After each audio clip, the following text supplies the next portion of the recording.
Greetings in the name of the Most High Jah Rastafari. This is Sigil Jen, Sister Jenny, Auntie Jenny. And if you want to get formal as a Miss Jennifer Frederick, another edition on We Talk the Ting Unfiltered. People, we on Bounce Up Central. So support Bounce Up Central. Go and subscribe and like all the different platforms.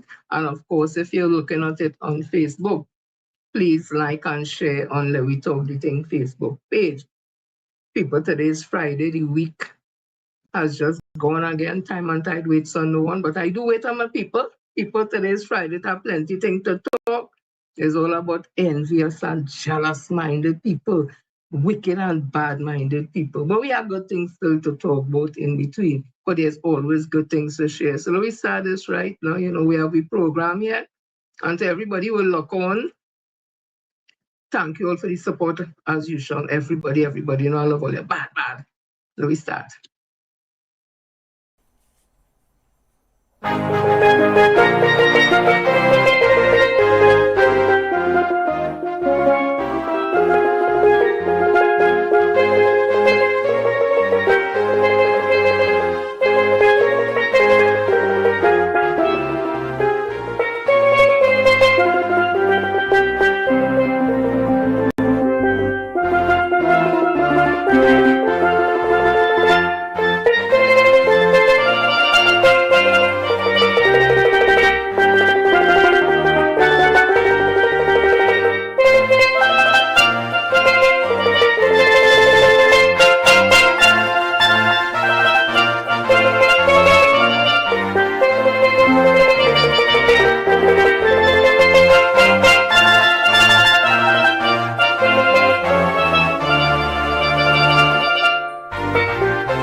And we must have the pledge.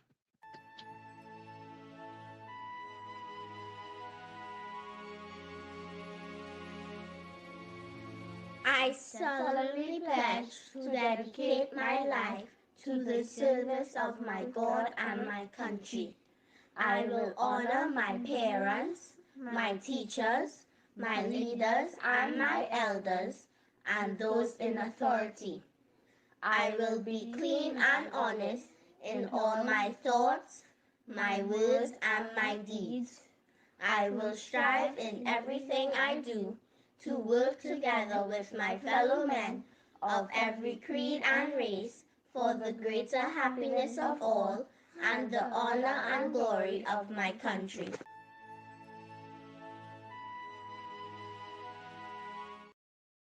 And we must pay our respects to the first peoples of Trinidad and Tobago.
Let us all now listen to some history. I like to bring historical things. I want to tell y'all about a woman named Solitude.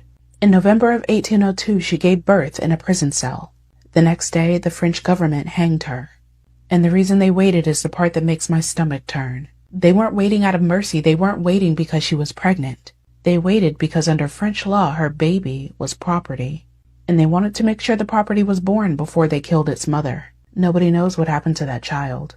Her name was Solitude, and if you've never heard of her, that's not your fault. For a very long time, people worked incredibly hard to make sure that you didn't. She was born in Guadeloupe around 1772. Her mother was an African woman who, according to surviving accounts, was assaulted by a French sailor on board a ship during the Middle Passage. Solitude was born into a world that had already decided her worth before she even took her first breath. Then something happened. In 1794, France abolished slavery in its colonies, and for the first time in her life, Solitude was free. Now, I don't know what that first free morning looked like for her, but I do know that she spent the next several years living among the Maroon community in the mountains of Guadeloupe. Free black people leading free black lives. Imagine that. After spending your entire life being told that somebody owns you, imagine finally belonging to yourself. And that's why what happened next matters, because freedom changes you. Once you've had it, you know what it feels like, and you know what you're fighting for. And in 1802, Napoleon decided that slavery was coming back. The plantations weren't making enough money. The profits weren't where he wanted them to be. So thousands of troops were sent into Guadeloupe to put black people back in chains. People who were already freed were suddenly being told, actually, never mind. You're property again. A lot of people refused, and one of them was Solitude. And what gets me is that she was pregnant and still fighting, still resisting, still choosing freedom. She joined a resistance, and when the French forces closed in, the resistance made a decision. They would rather die free than live enslaved. So they detonated their gunpowder stores. Hundreds died, and Solitude survived. Barely. She was captured and sentenced to death. But the execution didn't happen right away, because she was pregnant and the French authorities wanted the baby first. So for months, she sat in a prison cell knowing exactly what was waiting for her. Waiting, not for her freedom, not for release, for the birth of her child, and then for her own execution. On November 28, 1802, she gave birth. On November 29th, they hanged her. She was 30 years old. The words associated with her and her resistance were, live free or die. The country that killed her spent generations forgetting her. But they never erased the thing she was fighting for. Live free or die. She was speaking from a prison cell, 24 hours after giving birth. And somehow, 200 years later, those words hit just as hard. Say her name. Solitude. All this is in also tribute to African Emancipation Day that is coming up on August the 1st. So listen also to this. Everybody wants to take Africa today. Everybody. The Chinese, the Russians, the Turks, the Iranians, Israel, the United States. Everybody wants to take Africa. You know why? Africa alone monopolizes 42 of the 48 strategic minerals and resources of the world. That's why they want to take Africa. Because to survive in the 22nd century, you need those African resources. They have everything.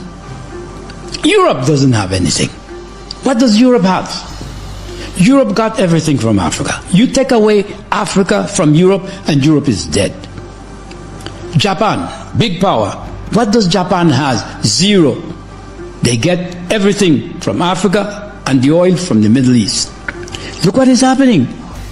Iran cuts off, in 3 weeks, cut off, closed the Gulf, closed the Strait of Hormuz, and already the whole economy of the world is in crisis.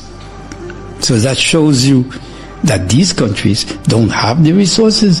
It's Africa which has the resources. And the oil is in Nigeria, the Middle East, Angola.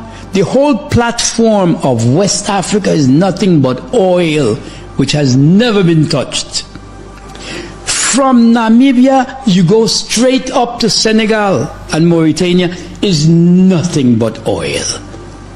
You have two big oil platforms in the world, the African, West African platform, and the Caribbean platform, which goes from Brazil straight up to Venezuela and Colombia. That's why Maduro, they picked him up in his bed and took him up to the United States, because Maduro said, no, you're not going to take this oil. So I'm here to tell you that Hitler is back. Hitler is back. Except that today he speaks many languages. He's multilingual. And today he's not in Germany. He's all over. He's multinational. He's all over the world. And you know, today he doesn't have that funny little mustache that Hitler had, ridiculous little mustache that people laughed. No, he is back without the mustache. Voice of Africa by Africans. It's some interesting conversation. Again, all in the awareness of African Emancipation Day that we will be celebrating very soon. I think Trinidad and Tobago was the first country in the Caribbean to acknowledge and give a holiday for African Emancipation Day. Before it used to be emancipation, under Dr. Keith Christopher Rowley, the word African was put in front of it. So listen to this also. They say we are too many, that Africans' population is a threat, that black babies are the problem the world must fix. So they bring solutions hidden in seeds, GMOs in disguise, genocide on a plate. They come with smiling faces and science in their briefcases, saying, we are here to help you feed your future. But what future do they mean when they replace our farms with factories, our grains with chemicals, our harvest with hunger? They say Africa must reduce, she's growing too fast. But who told you population is a cause, when in truth it is power? Africa, what they fear is not our numbers, they fear our awakening. And so they strike, they send whispers into our hills. Suddenly the farmer is afraid. Bandits roam where yams once grew. Gunshots silence the songs of the soil. Who arm these men? Who funds the fear? Who benefits when the farm is empty? They talk of food insecurity, yet they are the ones securing our food in their laboratory. Frankenstein tomatoes, clone chicken, sterile corn that can't grow again. They want to be our saviors after burning our barns and banishing our seeds. They force feed us lab lies while banning our ancestors' wisdom. And our government, they bow, they sign, they smile for the cameras because greed is the only crop they water. Africa, can't you see? This is not aid, it's invasion. It is not science, it is sabotage. They want us to forget the taste of free food so they can feed us dependency. Remember the words of Kwame Nkrumah, except a man can feed himself is not yet fully independent. But listen, Africa, your soil still remembers. Your seeds still wait in silence. Your land is not cursed, only hijacked. So rise, reclaim your fields, defend your seeds. Let no suit in falling boardroom decide your dinner. Because the war is not just about the herdsmen in the bush. The war is about who controls the food on your plate. Because the one that feeds you controls your future. Africa, listen to the words of your town crier. Wisdom Africa is the principal thing. There is more truth to this than I could fit into this video. If this stirred something in you, go to the link in my bio. I have put something there that will open your eyes.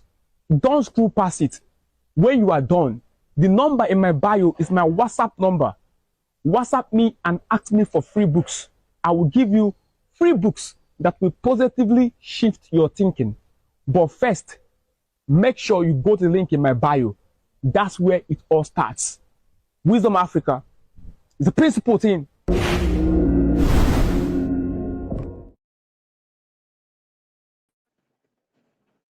Some wisdom there. People, I want to, for just a couple of minutes, bear with me. I want to just mention these type of people. This is Sigil Jen, Sister Jenny, Auntie Jenny. If you want to get formal, it's Miss Jennifer Frederick. Something come to me as I walk in. I said, let me stop and do this little thing, you know. You know, it has some people who does jealousy of everything that you have? They have, but when they see you get, they want what you have. Everywhere they go, they're causing problems because only watching what others have and making confusion. Sometimes not even to get it, but to make sure the person can get it. Only somebody like that in all their life, whether it's a co-worker, whether it's an acquaintance, whether it's just somebody you just see. It have plenty of them out here, They wicked and they like to call God name quick, quick, quick because them is all kind of high thing in society, yeah? But you know what? They mind petty. They mind small. They don't appreciate what them have. They're always looking at what somebody else have. And while they're looking at what somebody else have, it's like the dog with the bone and see shadow and find the bone look bigger and open him out to get the bone and it drop out and overs. I don't even know if the dog overs was a shadow he was chasing. So people, love what you have. Love yourself. Use the gifts that you have. Be contented with what you have. If you know you can get more the right way, nothing wrong with that. But don't watch and fight down people for what people have. Only watching people and jealous of people for what them have.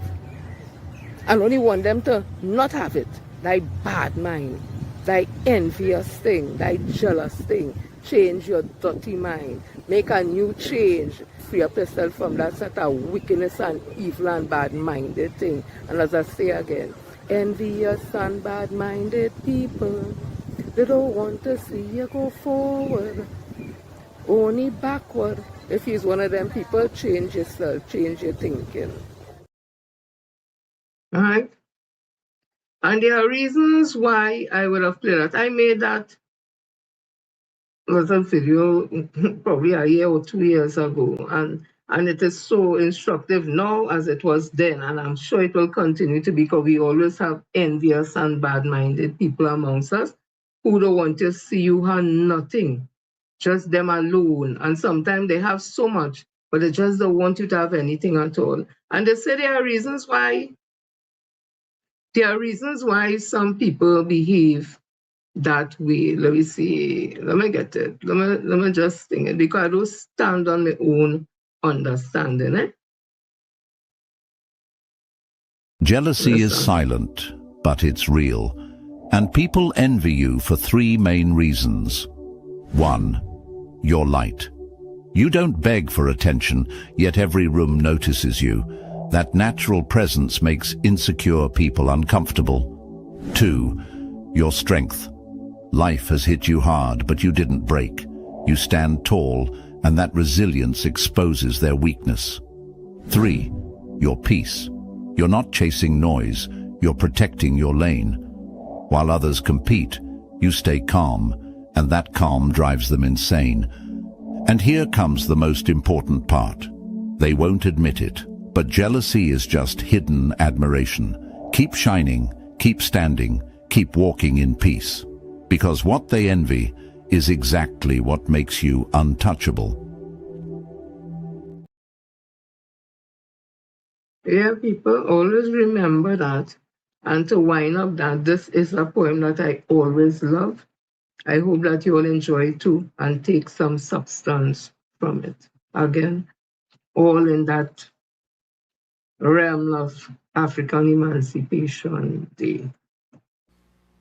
They say I'm a walking contradiction. I never did drugs and I've never been to prison. A black male poet making money off a sentence, speaking love from a God, leading hearts towards repentance. Yeah, I'm different. I'll admit it. I got married at 23 and still committed. But I never identified with one mold, an art-loving, anime-watching basketball player with one goal. But I'm not perfect.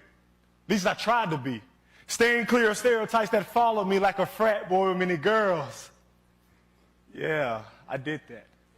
But couldn't look at myself in the mirror to get back to who I really was. Lost at sea, surrounded by hungry sharks, but the sharks was me. Blood pouring from my wounds, all hope lost. Until I heard that strong voice saying, to save you will cost. And he died. So if you look at my life to see the broken pieces, you'll see a completed little puzzle fitting perfect at the creases. I am different. And that's okay, I'm cool with that. Because I'm a walking contradiction and there are no rules for that. At the end of the day, Who are you? Because I'm just Jeff. Brown, good morning. How y'all doing? Y'all good? Man, it's a privilege to be here this morning. I'm not going to talk long. I'm going to dive into the poem I created to honor the legacy of Dr. King. So if y'all ready, say yeah, yeah. Yeah. If you're ready, say yeah, yeah. Yeah. Our deepest fear is not that we are inadequate. Our deepest fear is that we are powerful beyond measure. It is our light, not our darkness, that most frightens us, and we ask ourselves, who am I? See, I believe that Dr. King said it best. That salvation is in the King with the S across his chest, and somehow he knew of the time he had left because he spoke of a glory which left him dead without a breath. And I find it ironic how a world is so demonic when we substitute the real for the fake, making celebrities iconic. We authentically accept the annual annihilation of our ancestors' attributions and belittle our brothers because bitterness is bountiful and contagious, so we consciously convert corruption into confusion, and we wonder why we never learned our proper ABCs. It's because we become illiterate to the dangers of this world. So many of us know what SMH stands for. What does it mean? But how many of us know what CEO is?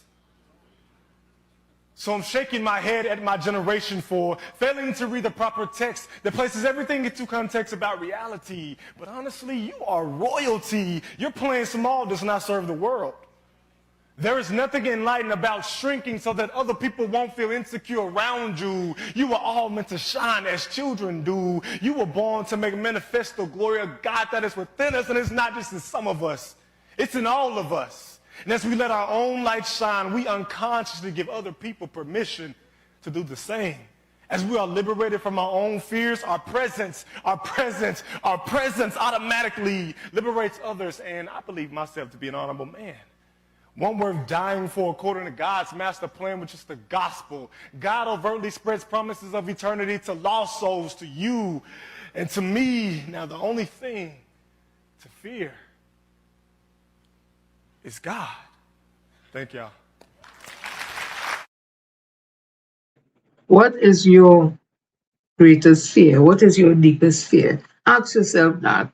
Because it can't be that it's so caught up in looking at somebody else, their light shining, and you're not using what you have. Because all of us born with this light in us. All of us born with our gifts in us. You may have one gift that is so much, but you're watching somebody else and you feel they have several gifts and you want what them have and you're not developing yours. Focus on yours, focus on your growth, don't focus on what somebody else has, because you are also meant to shine.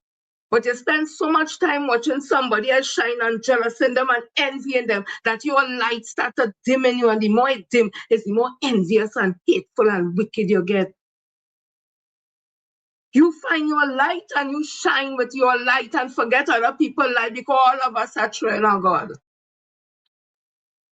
But there are some will continue or they going. You know, it are old people said them so to go so until. It has some people will go so until no matter what you say. But I speak to the people who are willing to make a change and understand when you speak about something from truth and honesty, it's not because you don't like somebody. It's not because you hate somebody. It's because it's the truth. And sometimes the truth is abrupt because the truth does hurt. The truth is real. And if you want to get to the next level and do things in honesty, and you want to do things where you'll be credible, you have to operate in a space of truth. Because to continue the cycle of lying and pacifying, in these times especially, them young ones and them is not about that. And they will make me feel it in 2030 at the polls, because they will go to the light instead of dark. Yeah? So let me continue. There's some sad news coming out of Barbados and for the cricketing world by extension. So I'll let Mia Mottley, the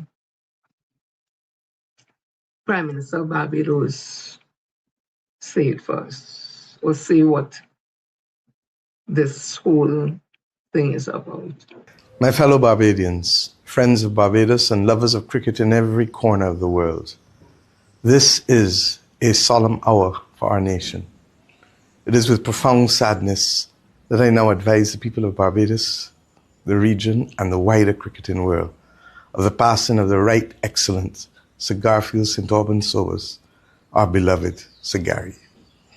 Across Barbados and across the world, we hold him with gratitude, with reverence, and with the tender sorrow that comes when a people have to say farewell to one of their greatest sons.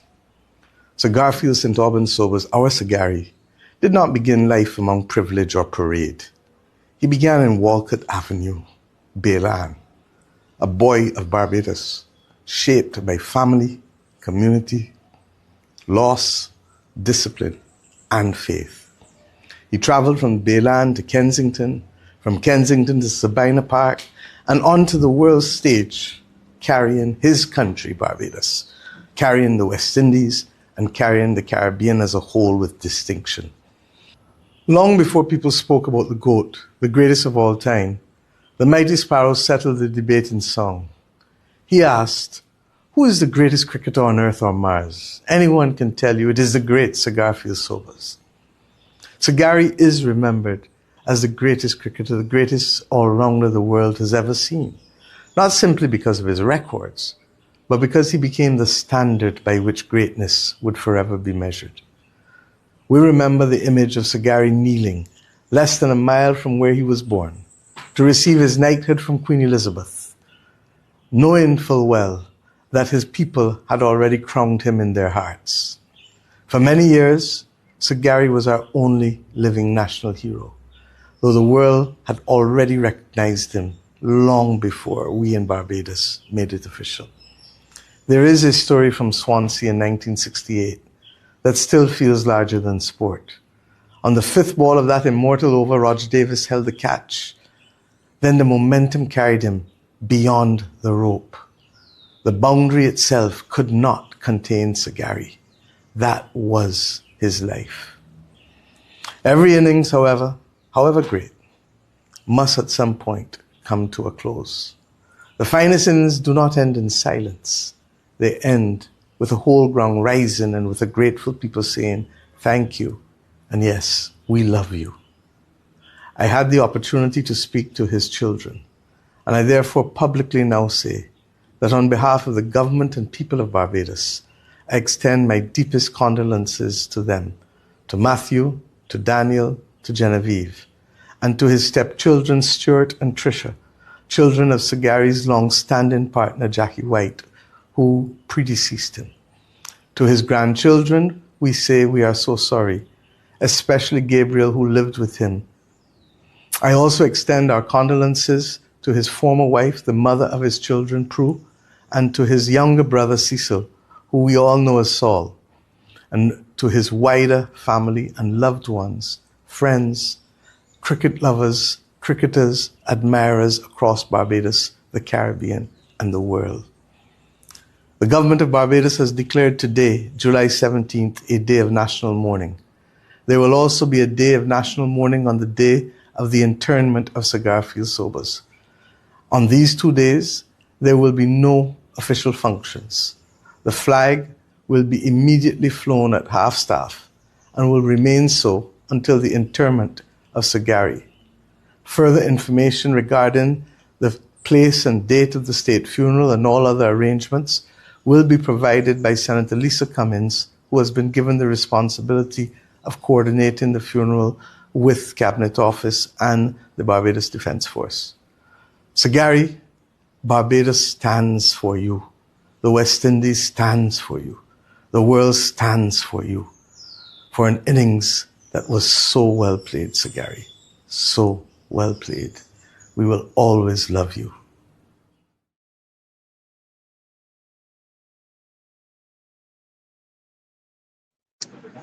And this comment from my member of parliament, Stuart Richard Young, says, "The great Sir Garfield Sobers has transitioned."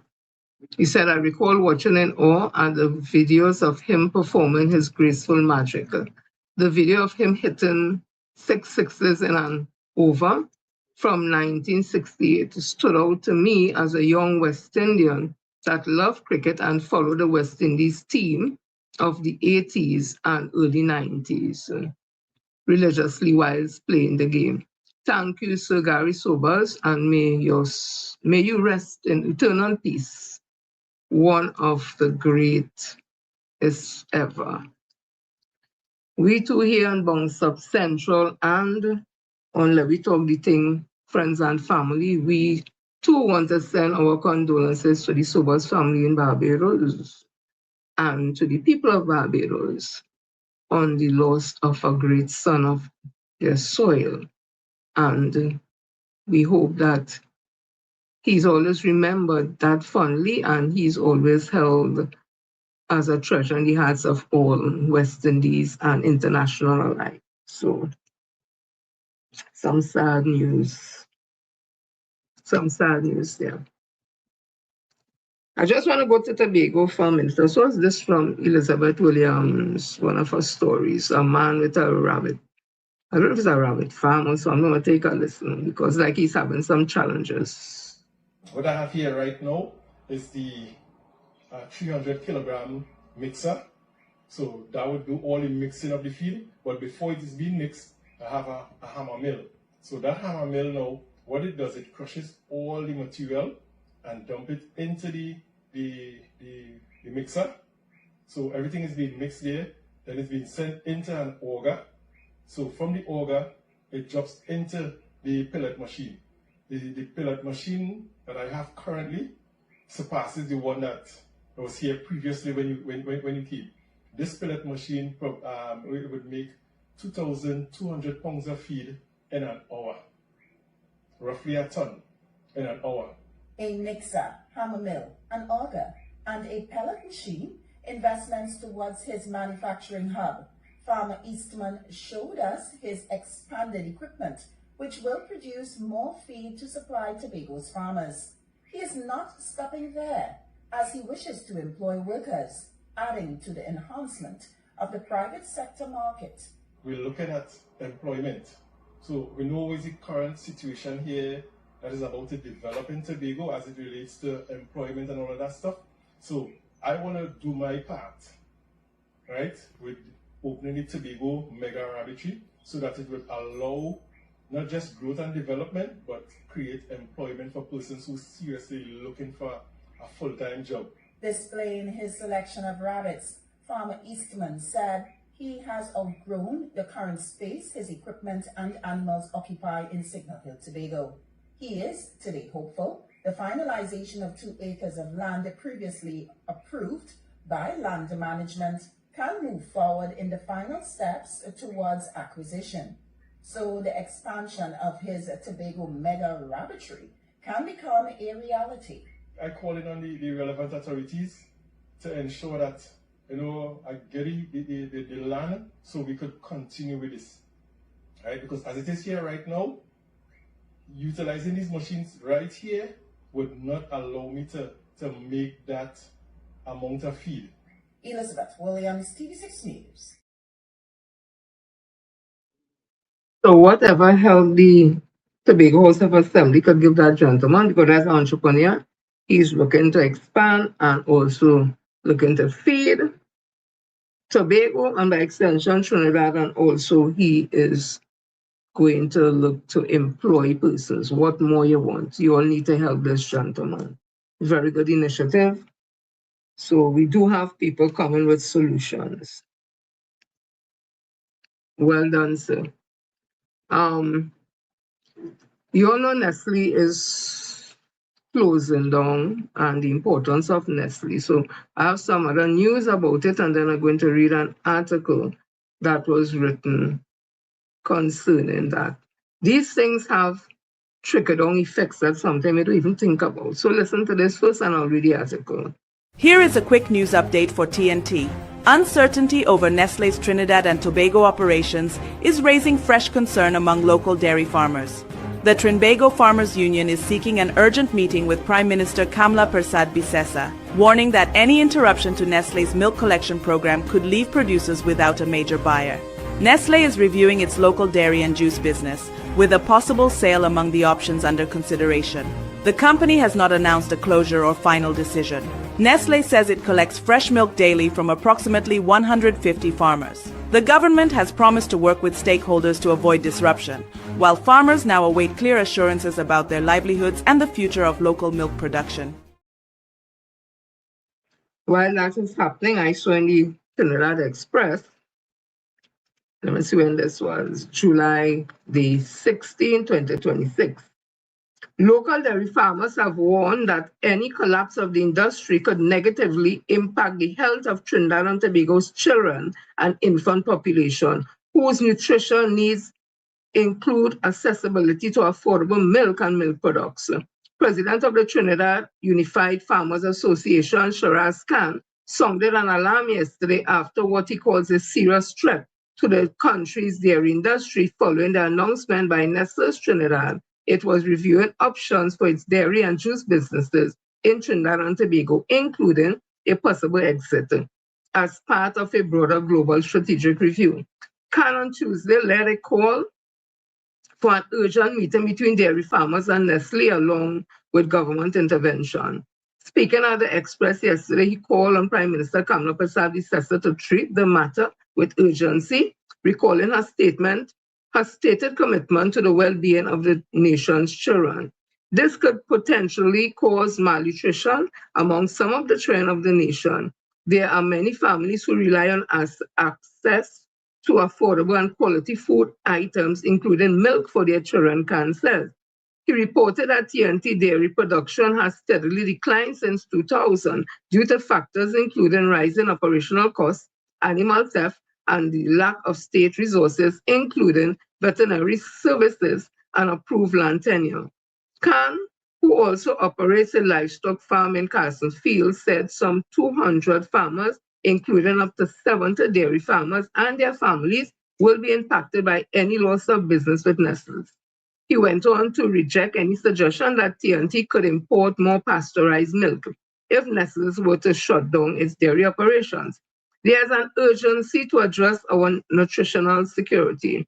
The solution is not to increase dependence on imports, the former president of the Sheep and Goat Farmers Association stated. Khan said investing in local dairy farmers would add to local food security while preserving livelihoods. He also questioned the quality of milk and dairy products that people may be exposed to if local suppliers are shut down. Why increase your imports when we are already facing a massive annual import bill, Khan said. He added, there is also a health cost. Imported dairy requires more preservatives that is not always for the health of children. Meet the farmers. Khan called for an urgent meeting between Nestle, dairy farmers, and the government before the situation worsens. He said farmers were also anxious that they would be left without income or any gratuities if Nestle were to cut their contracts. Farmers would have nothing to get, no compensation, Khan says. They would not get any benefits, even though there are farmers who have worked with Nestle for over 60 years. He also pointed to changing geopolitical conflicts, which have affected global supply chains for the past several years. He strongly advised against further dependence on imported foods and called for an aggressive policy to revive agriculture and dairy in Trinidad and Tobago. Khan said dairy farmers cannot pause their production until a solution is reached. If Nestle should stop buying their milk, many farmers will have to sell their livestock without Nestle as a buyer, he added. Citing extreme anxiety amongst dairy farmers, Khan call for clarity as to whether the Valsin plant may be sold. Agriculture, Land and Fisheries Minister Ravi Ratiram, speaking during a meeting 2 weeks ago with a senior delegation from the multinational food company, said the government remains committed to working closely with dairy farmers and other key stakeholders to ensure there are no disruptions to the dairy supply chain during the restructuring process.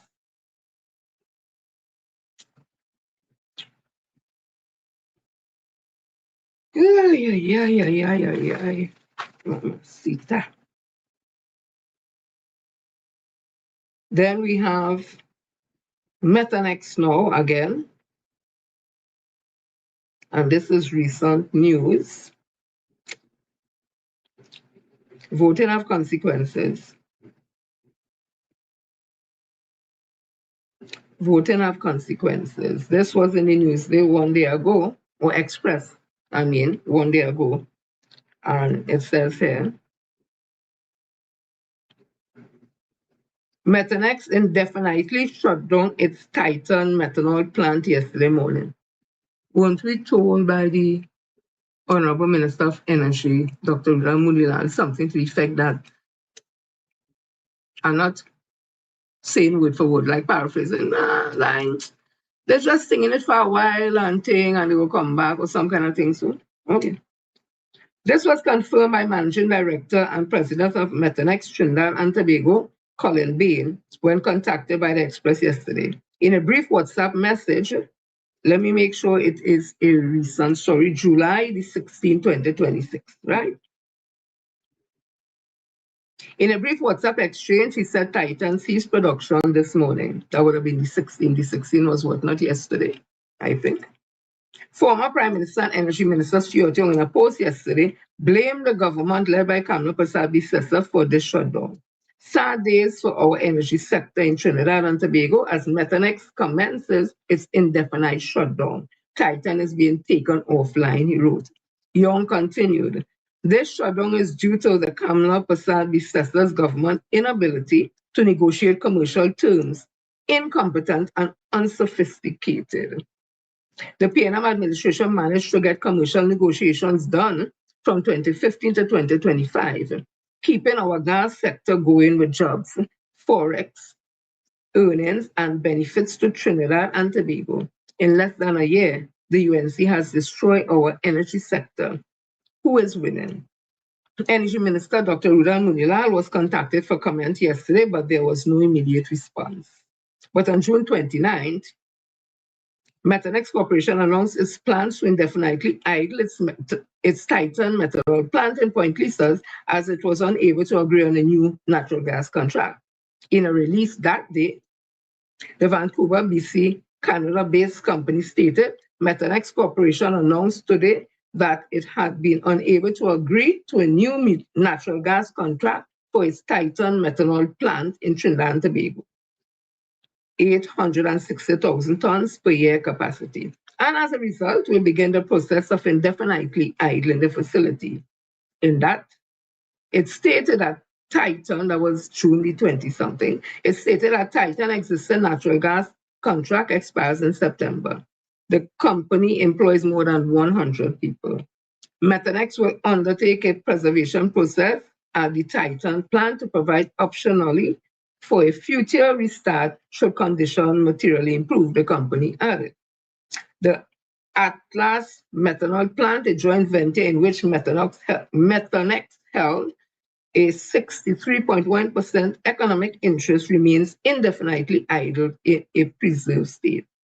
President and Chief Executive Officer of Methanex Corporation, Rich Sumner, stated, we have a long history in Trinidad and Tobago with an outstanding organization that has played an important role in our company's history. This difficult decision reflects our focus on preserving long-term shareholder value in a challenging environment, where the structurally tight gas supply and demand balances in Trinidad and Tobago are making operation commercially unviable. He stated, or he added, ahead of this decision, we engaged extensively with the government of Trinidad and Tobago and the National Gas Company of Trinidad and Tobago, NGC, and we recognize and appreciate the ongoing efforts to address the country's gas supply challenges. We will monitor future development closely with a view of reassessing conditions and our position over the coming years. We are now focused on supporting our team's members during this challenging period and safely idling and preserving the facility.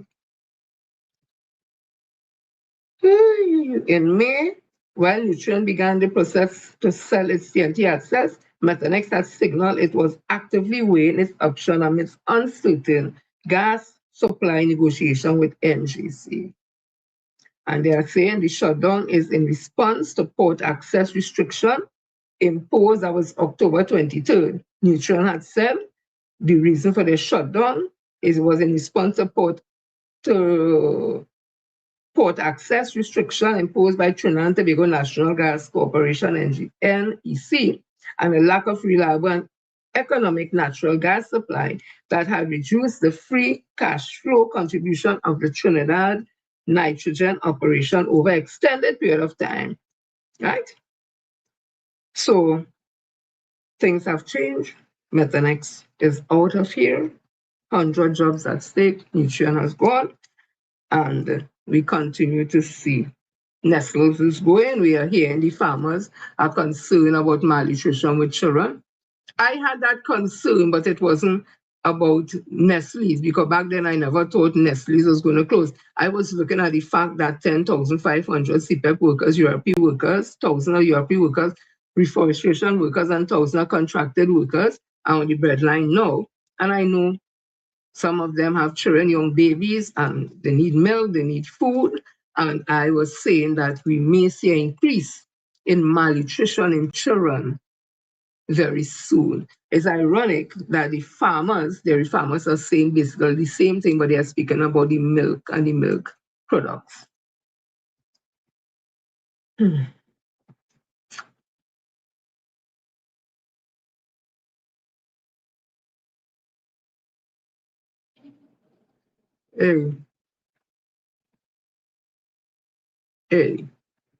So you know the talk about the AI data centers are on.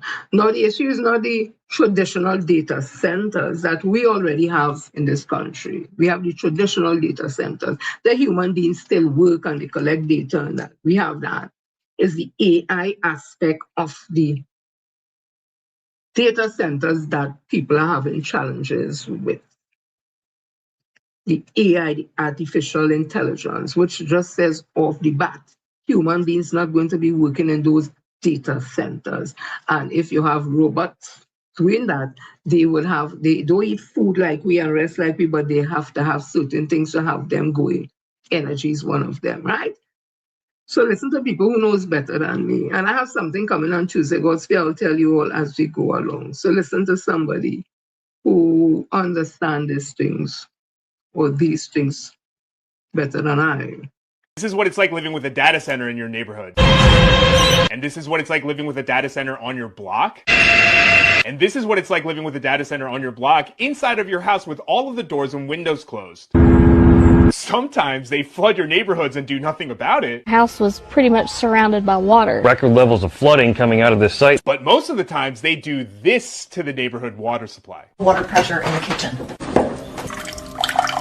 Those are the things we have to fill up to flush the toilets. So you can see the sediment from the data center. Wow, and that's just from the water coming out of your faucet. Yeah. And this is what's in all the pipes. And if you're like, Ed, this would never happen where I live because my neighborhood would never allow this to happen. Well, in Gilroy, California, Amazon is building a 60-acre, that's 60-acre data center. And because they're building it in an industrial area, just far enough outside of the closest residential area, they didn't have to consult any of the residents. They say they know at this point they probably can't stop this data center. And if you're like, Ed, if they're building it just far enough outside of the reach of residential areas, then it should be fine, right?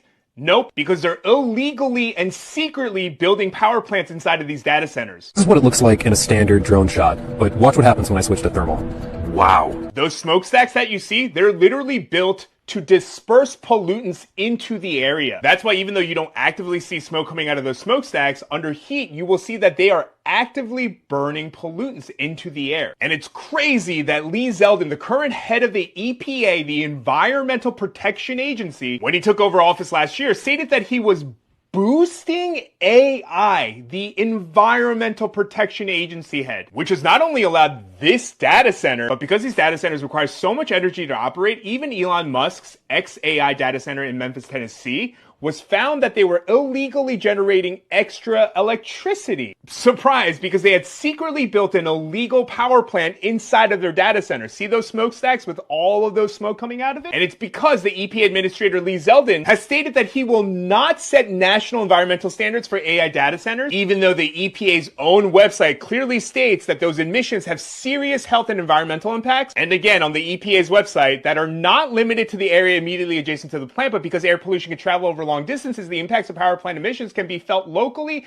as well as many miles away, meaning that the air quality in a community can be impacted by far distant sources as well as those site near a community. And because I don't think that the millions of Americans across tens of thousands of neighborhoods across the country should have to fight individual battles to keep these data centers out in order to keep their property values from plummeting and their families' health from plummeting, I created this petition. You can find it right here, demanding that the decision makers like EPA Administrator Lee Zeldin prioritize the lives of Americans and not the pockets of billionaires, and set national standards for keeping data centers out of our neighborhoods. So people are speaking out about it. Abroad, in America, they're supposed to have a march tomorrow. One of the first, they start in, I think, 50-something cities. And some of these cities have more in their population than Trinidad and Tobago. Some of the states in America, Trinidad and Tobago could fit easily in them. So if these big cities and these states in this developed country are having challenge with the artificial intelligence data center, who are we here? So listen to some people from right here. The more you look into data centers, the more you understand why it is the white people don't want them in their backyards. As we already found out before, most of them are loud, they use a lot of electricity and large quantities of fresh water. Those three things were bad enough, but now add light pollution to the mix. Hyperscale facilities require all-night lighting that disrupts the natural circadian rhythm of the body, including melatonin production, the hormone that regulates sleep, and sleep-wake cycles. It then went on to talk about how it disrupts the migration patterns of birds and bees and bats and cats. But I want you all to pay attention to this part here. The long-term impact of both noise and light pollution includes hearing loss, stress, insomnia, and decreased quality of life. But there's more, because now we turn our attention to air pollution. Data centers, especially gas-powered data centers, emit significant pollutants such as nitrogen oxide, methane, volatile organic compounds, and fine particle matter. According to a September 2025 study, these pollutants increase the risk of respiratory disease and cardiovascular conditions, and they elevate cancer risk amongst nearby communities. A 2025 model indicates that US data centers in 2030 can cause approximately 600,000 asthma symptom cases and 1,300 premature deaths. I wish it ended there, but no, there's more. We turn our attention now to water quality, particularly that of ground and surface water, because apparently the pipes that transmit the water to and from the data centers are coated in different chemicals to prevent corrosion. And when that water ultimately makes its way back into the ecosystem, it tends to pollute the ground and surface water. It must be noted that at the end of most of those papers, they often say that more research is needed. The empirical evidence isn't there yet, but it's leaning towards there based on what research has already been conducted. But I hope now you all have a better understanding as to why many of these first world countries that are not living under SOE are having such challenges building these things wherever they feel like it. People generally don't want it close to them, which is why they are down here in the Caribbean where they have more leeway to do what they want, because they can't tell massa no. But this is just one more example as to why this government is a giant clown show. They simply do not care. They feel they can bully and steamroll you into anything, because rather than acknowledging the real world concerns by real human beings with real lives, they immediately went to their default, send their online army to start cursing, attacking and bullying anyone who are raising these real world concerns. They don't care. You may get some jobs, but then die from cancer in the end. And while you're alive, you're watching a child suffocated from asthma. Also, some person in America, the same place they don't want it, could open their phone and make a fruit video of two apples in a relationship, and you don't get dying from cancer. Right. Listen to this young guy. So I hear more news about the AI data centers and all that. Apparently, a lot of people thinking they got real create jobs and thing, but you remember how jobs does work in Trinidad, right? You send in your resume, you wait for a call back, and then you realize why they didn't call you back, because the position you apply for, they give the cousin Ramsing it. You remember how jobs does work in Trinidad, right? Nepotism to the bitter end. So what you thinking? Yeah, I get a job. You have anybody working there already? You know anybody already on the inside to pull you in? Answer that question first before you get too excited.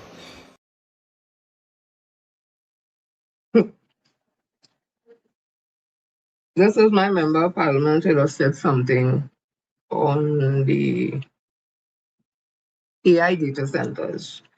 He said, this is a timely warning for TNT. Our electricity grid and water production cannot support any large-scale, hyperscale data centers.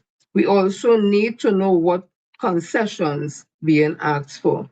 Our electricity is highly subsidized, and TNTech has been unable to pay NGC for gas used to generate electricity for years, billions of dollars owing. There are many legitimate questions and concerns that require answers and details to be provided by the Kamala Persad-Bicester government, whether she is seeing a high horse or not, who is winning.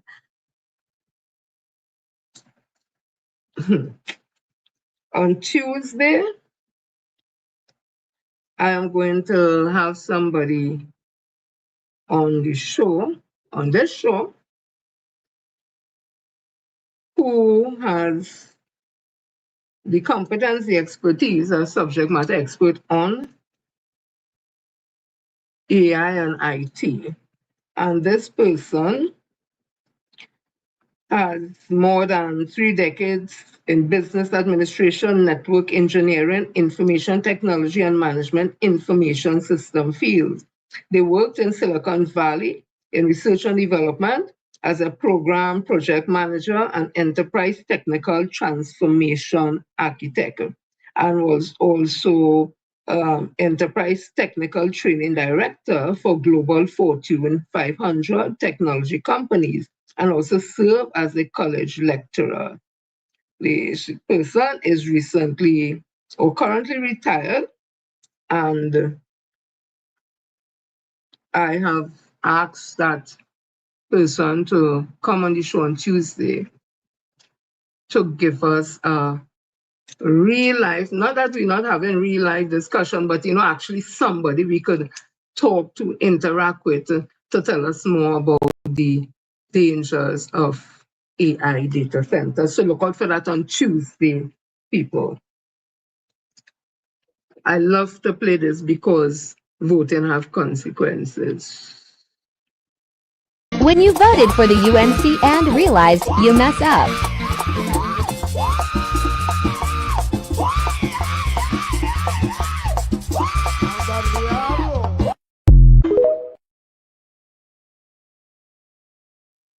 I'm sure it have plenty people balling. Well, let me move on. You know how the thing is. Listen to Rambo's on. Yes, and it's a Rambo show. I love all the videos. I love it too bad. And once you have a problem, something very strange happening with the news in Trinidad and Tobago and the Caribbean. Look at these two comments. These two comments came under posts relating to visa-free access to Spain. But the strange part is, these two comments aren't from the same country. One is from one of the UNC's AI propaganda pages, and the other is from a page in St. Vincent that reports on news. Both of them reporting the exact same thing within minutes of each other. And on both pages, under both posts, you had lots of commenters who seemed like bots bigging up the government. Like, yes, the government working, the government doing things happening behind the scenes. And while that is happening, you have the intended targets, which are people being confused like, wait a minute, wasn't that always a thing? I was in Spain last week. I didn't need a visa. Why is this being reported now like new news? It's not new news. It's news meant to influence your thinking and have you questioning your reality as they form a new reality in your head. It's also not surprising that the same tactics are being used over there in St. Vincent, given what we learned after their last election. Remember, it was our government in Trinidad who launched an attack on Rav Gonzalez over there in St. Vincent because apparently he and Kamala don't get along. And after that, we didn't hear nothing about those Victoria Keys apartments. They didn't take it back. No investigation, nothing. It just died down because the scandal served this purpose. But look deeper, because the mainstream media is trying to confuse us in different ways. We are all aware of what is taking place with Blue Waters. Quick synopsis for those who came into the class late. Hadid is the wrong race, and they want to replace that race 1% with their own race 1%. Now look at these two news stories. 2 days ago, SM Jalil gets Carl water contract. It was valued at $405,600. But then 22 hours ago, SM Jalil eyes Carl water contract. Then you are now confused because in your mind you are thinking to yourself, but didn't I hear they got that contract 2 days ago? What do you mean you're now eyeing it and hoping to get it? What is going on? They are trying to make you feel like you are going crazy. And anytime you have the mainstream media trying to convince you that you should doubt your own reality, you know you're in problems. Don't be fooled. Even those massive media houses are in on. All right. So the big news again is the Hadids. And yesterday, listen to this. Good afternoon, gentlemen. Mr. Rawi, you have any comments to make on the judgment given? So good afternoon, everyone. We've just received the judgment of the panel. The president of the panel was Mr. Justice of Appeal Rajkumar. It's fresh off the point. We are en route to the prisons now. The judges have ordered the immediate release of our clients under supervision. Effectively, let me call it home detention. So there are conditions to be worked out. We expect that this matter is not at an end. We will be back in court tomorrow. We expect that there may be applications made today by the state, and therefore we continue to work to ensure that justice prevails in this matter. Are you pleased? I could never be pleased in a situation like this that is still ongoing. When it's all done, then we'll have time to reflect in the sobriety. So far it's been 20 days of no sleep, work day and night to ensure that we get there. We've had a very, very capable team. Mr. Mendez, Mr. Das, Mr. Peterson, myself as seniors in the matter, a team of excellent junior counsel, Mr. Punasi, Mr. Rajkumar, Mr. Carla McLeod and Mr. Pigas. So we have been working on effectively 9 matters all at the same time, because we have multiple applications in many courts, in the Court of Appeal, in the High Court, and we were prepared to go to the Privy Council instantly as well. What about your clients, their mood when they heard of the ruling? My clients have been suffering under extreme conditions which have been set out in the papers. In particular, Mr. Hadid's medical condition has been of great concern. He has received not an ounce of medical care while in the state's custody. We fear that his ability to even walk may be compromised, and they have known all of this. And I have a lot more to say. We're sub judice, effectively. I must respect as an officer of the court the rules and functions of what we say and do, but suffice it to say that this story is not at an end. We expect that there will be challenges and appeals, and certainly we're in court tomorrow morning before Mr. Justice Paul on the continuation of the substantive matters, and importantly, the 70-year-old aunt who is a homemade, she makes cheese for a living. She rents her accommodation. She has no money to her name. She doesn't own her apartment. She has been incarcerated as well. So her matter is going on. We've carefully not run afoul of the rules. I'm speaking to you about matters that have been published in the press so far. So I'd respectfully say thank you to the Justices of Appeal, but we as lawyers are intimately and acutely aware that this matter is still ongoing. Mr. Peterson, is this a victory in part or whole? Mr. Alvario said it all. Thank you so much, folks. Thank you so much. Okay, so that was, I think, yesterday, yeah. And then we heard civil appeal number P263 of 2026, claim number CV 2026/02618. The PDO alleged an ongoing, this is just a little summary something. The PDO alleged an ongoing conspiracy to assassinate government officials, but the court considered that the stated material did not sufficiently identify the alleged plan or conspiracy, the involvement of persons other than the detainees and a relative, any preparatory steps taken to implement the alleged plan, or how the alleged statement moved beyond offensive or vehement speech into actual conspiracy. The court held that vague reliance on intelligence without explaining how it supported an ongoing conspiracy or development plan arguably failed to satisfy the statutory preconditions of preventative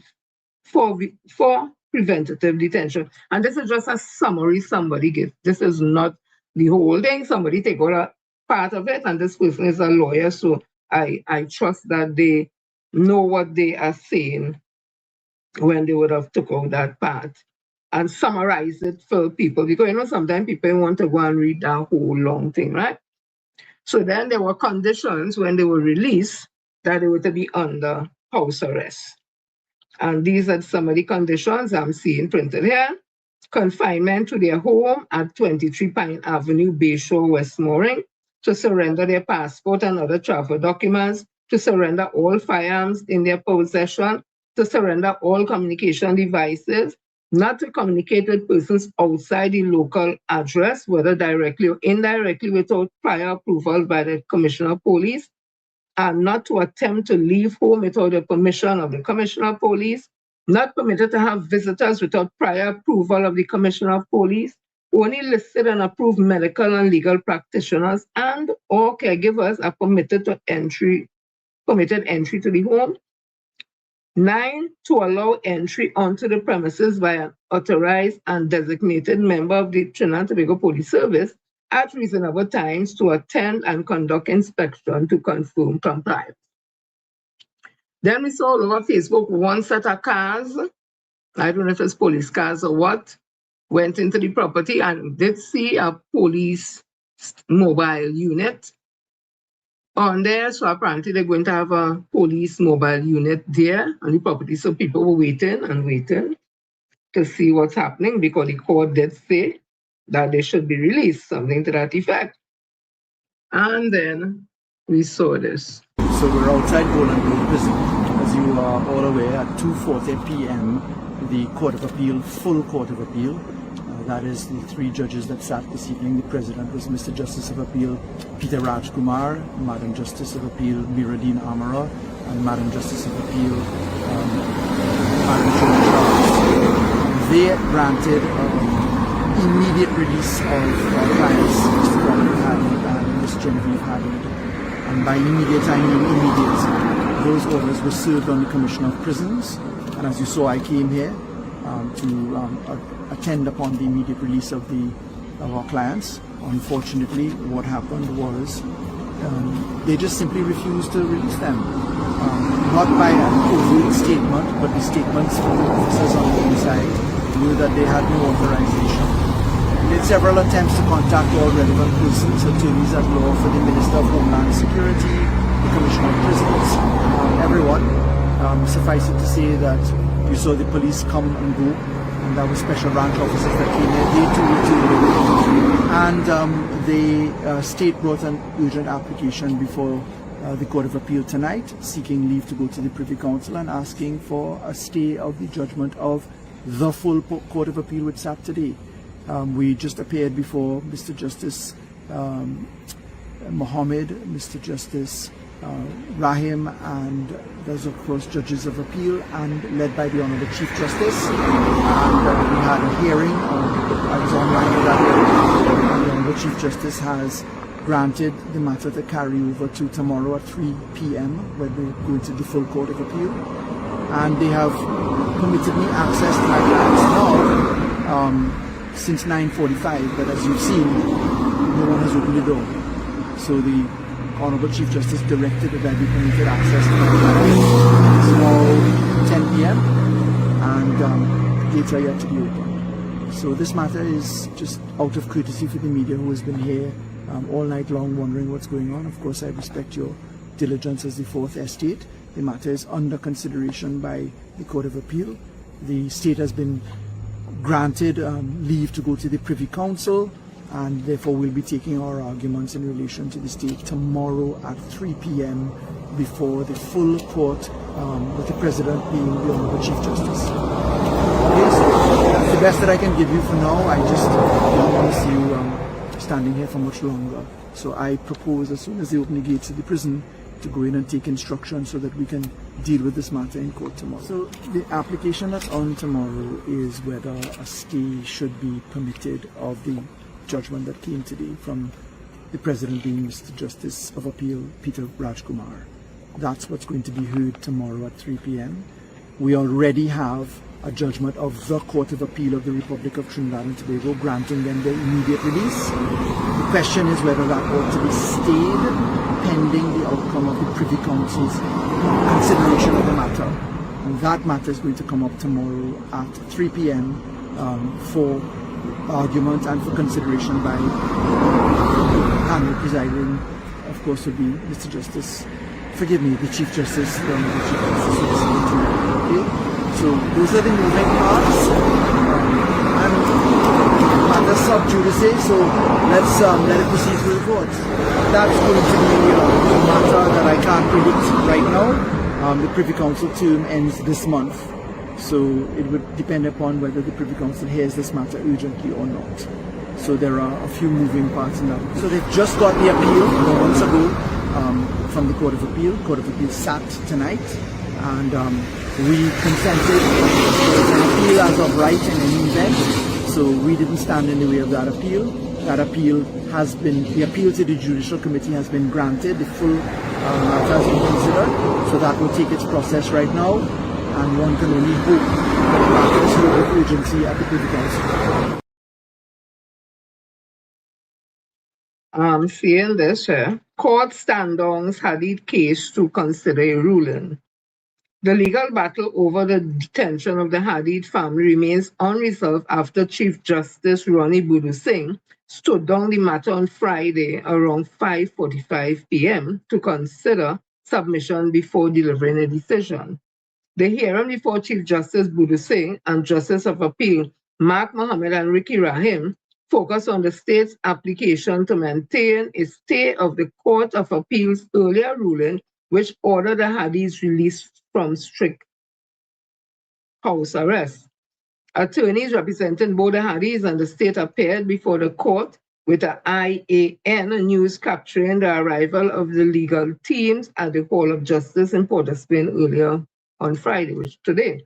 The court did not immediately rule on the application, instead reserving its decision, with the parties expected to be notified when the judgment is ready.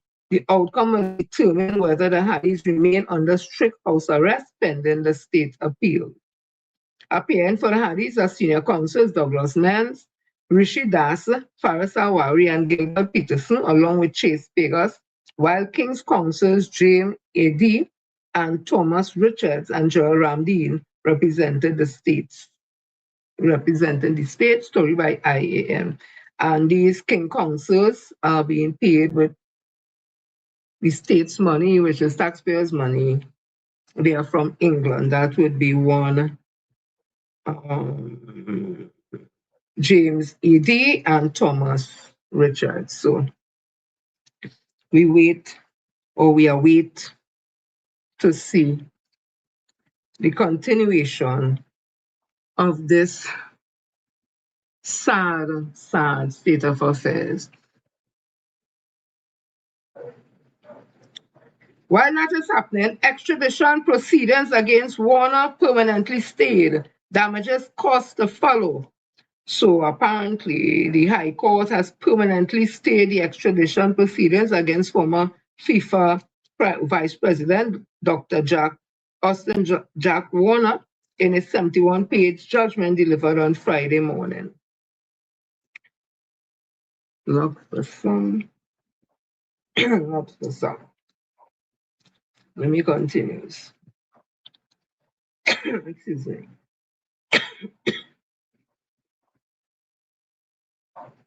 I'm seeing this by MP for San Fernando East, is it? It's a Brian Manning that says, excuse me. However, opposition MP and former minister in the Ministry of Finance, Brian Manning, said despite the government's boast, but I'll get some water. I feel like I'll be right back. Let me get some water, I'm coming right back. Let me get some water.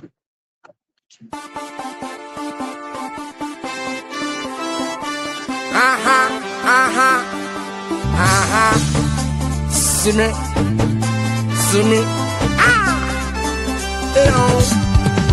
so long you not see me, when you see me, I will take it away. So long you not see me, when you see me, I will take it away. So long you not see me, woman said they want feel me, promoter said they need me, to mash up the place, to rip up the place, so can music just feel me, and the power reveal me. Some woman claim that they dream me, I swear. So long you not see me, when you see me, I will take it away. So I'm back. Thanks for staying with me. So I'm reading again from Brian Manning, Member of Parliament for, I think it's San Fernando East. Yeah. It says, it starts off, however, opposition MP and former minister in the Ministry of Finance, Brian Manning, said despite the government's boast of the bond success, remember they said they raised so much $1 billion in bonds on our side. That is money to pay back, eh? In broad terms, TNT in mid-2026 is in a fragile economic state.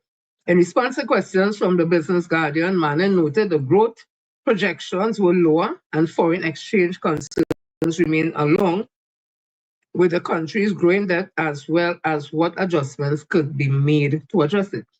The recent news of having to borrow almost $2 billion externally on the back of a withdrawal of more than $500 million from the HFS, that is the Heritage and Stabilization Fund, gives the impression that this government is paddling, for its life while entering deeper and deeper uncharted economic waters.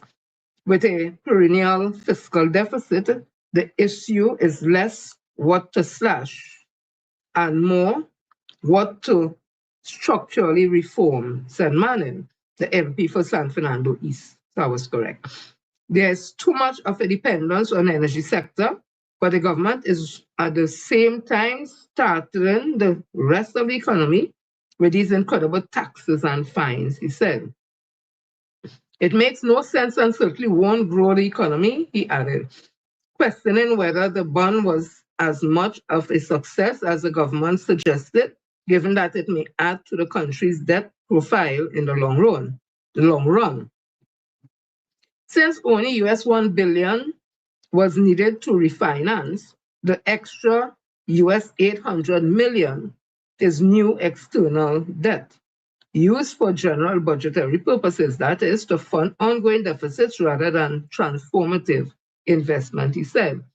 It is becoming more and more difficult for the government to borrow from local banks because many of them are approaching their debt concentration limits with government debt.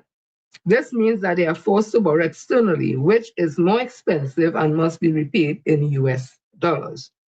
Manning added that while some may point to several major economies operating debt to GDP ratio of more than 85%, it was important to assess how those countries could manage those debts internally, whereas Trinidad and Tobago is growing increasingly reliant on the external capital market. Countries like the US, Japan, and parts of Europe operate with debt to GDP, gross domestic product, that is what your money that you make internally from goods and services. And if you have about 40, 50,000 workers on the breadline, you know that domestic economy is dwindling, right? A significant share is in foreign currency. Foreign exchange earnings depend heavily on a single sector, energy. Shocks to energy prices or production can quickly undermine that sustainability. So the question isn't, is 85% okay in theory, but is 85% sustainable for a small energy-dependent, import-reliant economy with persistent deficits and foreign exchange constraints? The tolerance level is lower.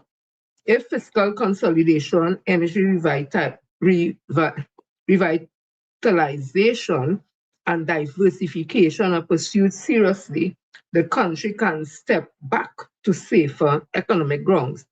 If deficits continue to be financed by ever more expensive external borrowing, Trinidad and Tobago will be in for a rough ride, the opposition MP said.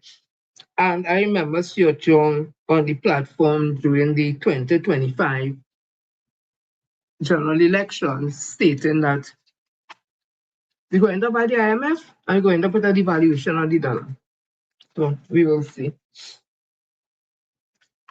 I'm also seeing, excuse me, give me a minute. Anything. It's an article that says Robinson Regis confirms Blue Water lease notes 3 days before election. And who Robinson Regis I'm speaking about? Mrs. Camille Robinson Regis, Member of Parliament for Maloney. Arika Maloney, is it? Not too sure, but no Maloney for sure. It says here, this was today in the Express. 3 days before the April 28, 2025 general elections, then Attorney General Camille Robinson Regis gave instructions via a handwritten note to prepare land leases related to the Blue Water Company Limited. The Express obtained the text to the note, which read, CD, reference is made to folio 10. Please be advised that the Civil Law Department is hereby instructed to prepare the requisite leases to give effect to the Cabinet Decision CR Robinson 250425. The Express also obtained a voice note purportedly being sent along with a photograph of the handwritten note to a senior officer in the Civil Law Department. The person is heard saying, this is for the Blue Waters file. If it is that you want to proceed with the instruction before you get the file, I just say, let me take the picture as AG not too long did it, right? Well, send me the picture of it. I say, let me know so you can do what you need to do in case we take a little long to get the file. Opposition MP Camille Robinson Regis, who was Attorney General at the time, had previously indicated that the matter was not rushed. In response to questions from the Express yesterday, Robinson Regis confirmed the authenticity of the note. I stand by my statement. The handwritten note to which you refer did not indicate the process, nor did it constitute approval of the leases. It simply instructed the Civil Law Department to prepare the legal instruments necessary to implement a decision that had already been taken by Cabinet after the relevant administrative processes. That is a normal step in the execution of Cabinet decisions, she said. She continued. The suggestion that this single instruction demonstrates that the matter was rushed ignores the lengthy process that preceded it, including the consideration of the matter by the relevant ministries and Cabinet. Preparing leases documents after Cabinet approval is part of the ordinary legal process and should not be confused with rushing a transaction. Robinson Regis reminded that she had previously stated that the matter had been under the consideration for 3 attorney generals. As stated previously, this was an active matter since 2017, and advice was being sought on it. Also, I must indicate that when an election is called, government doesn't cease to function. The Cabinet still operates, decisions still have to be made, files still have to be signed. Excuse me.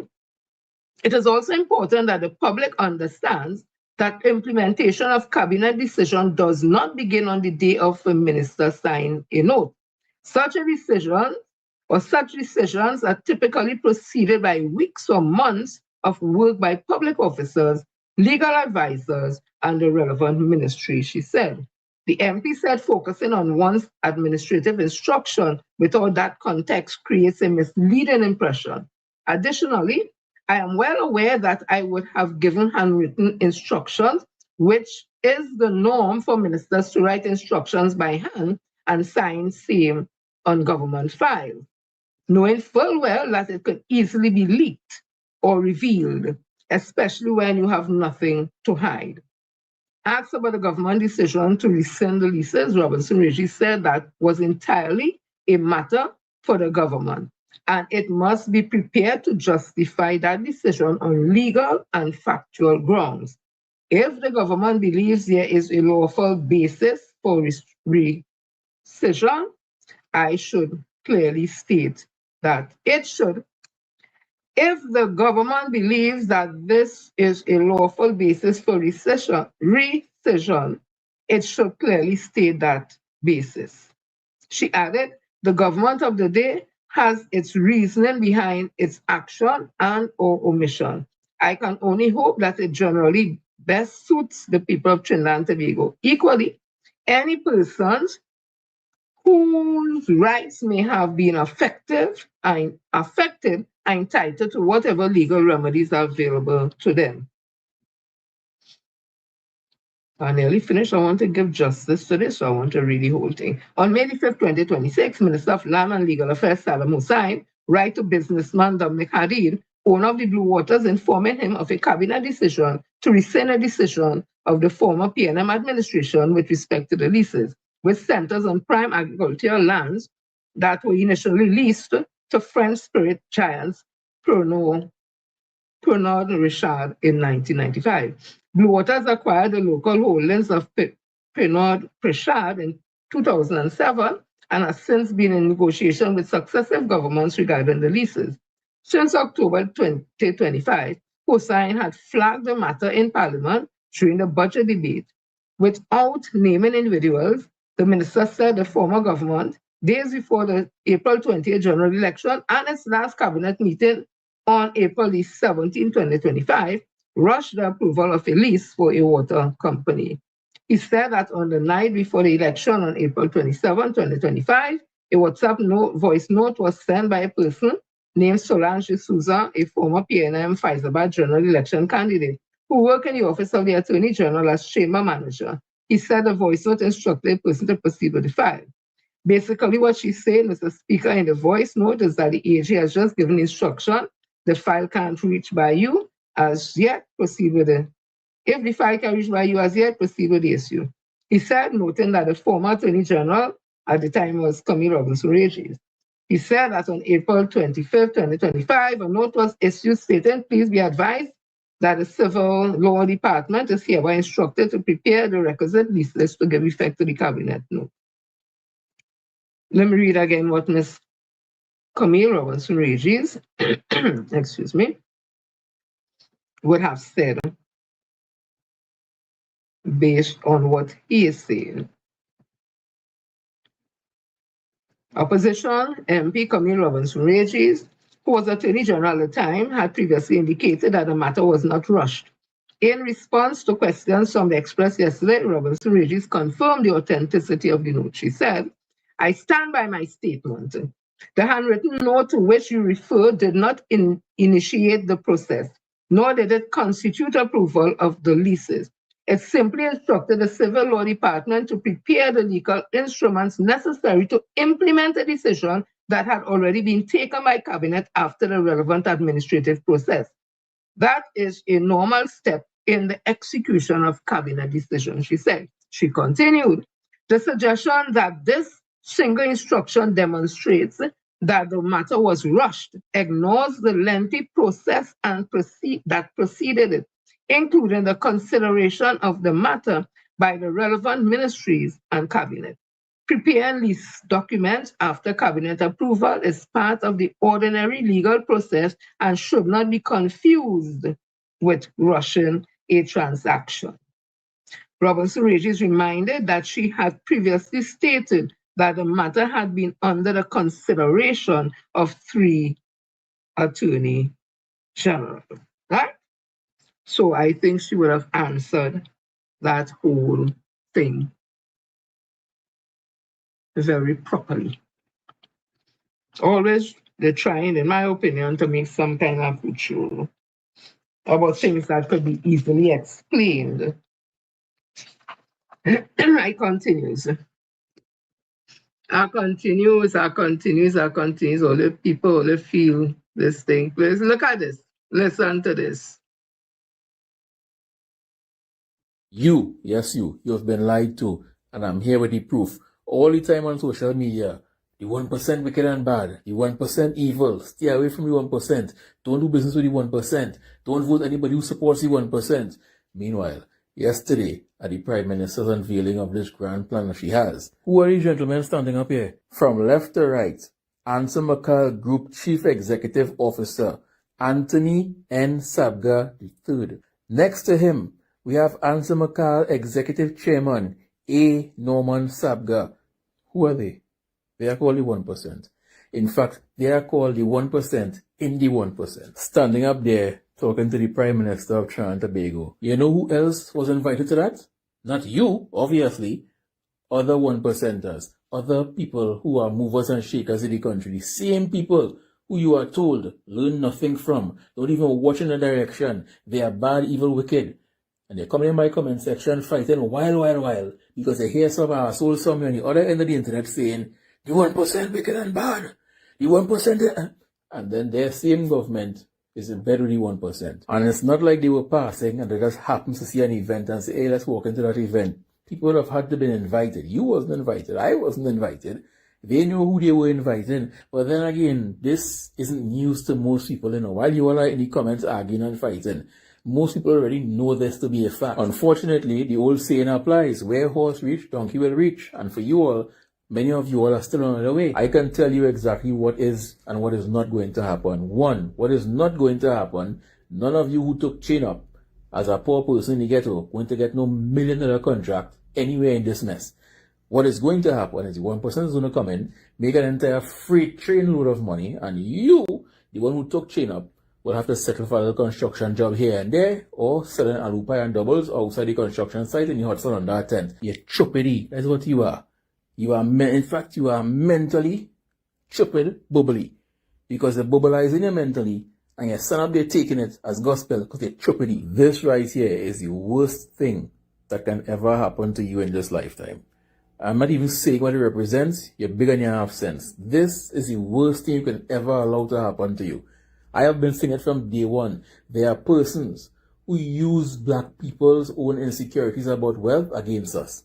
They came and they told you all what you all wanted to hear, that everybody with money, wicked, evil, and bad, and is your enemy. And rather than you seeing through the nonsense, your DNA that was asleep from since slavery days reactivated, and you start taking that and running with it, and running in my comments like the 1%, yeah, and the 1%. And then the same individuals who gave you basket to carry to somebody who didn't even ask for the basket in the first place, sit down serving the 1% now.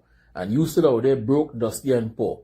Rather than realizing, wait a minute, wait, what going on here? Like, I am the triple one. You would never ask yourself that question because many of you all don't want to face reality. You took chain up. Meanwhile, the top 1% sit down in a UNC rally that broke triple you wasn't invited to, wearing yellow ties. And when the media asked them, what they planned that out? Like, nah, coincidence, we just felt like a yellow mood today.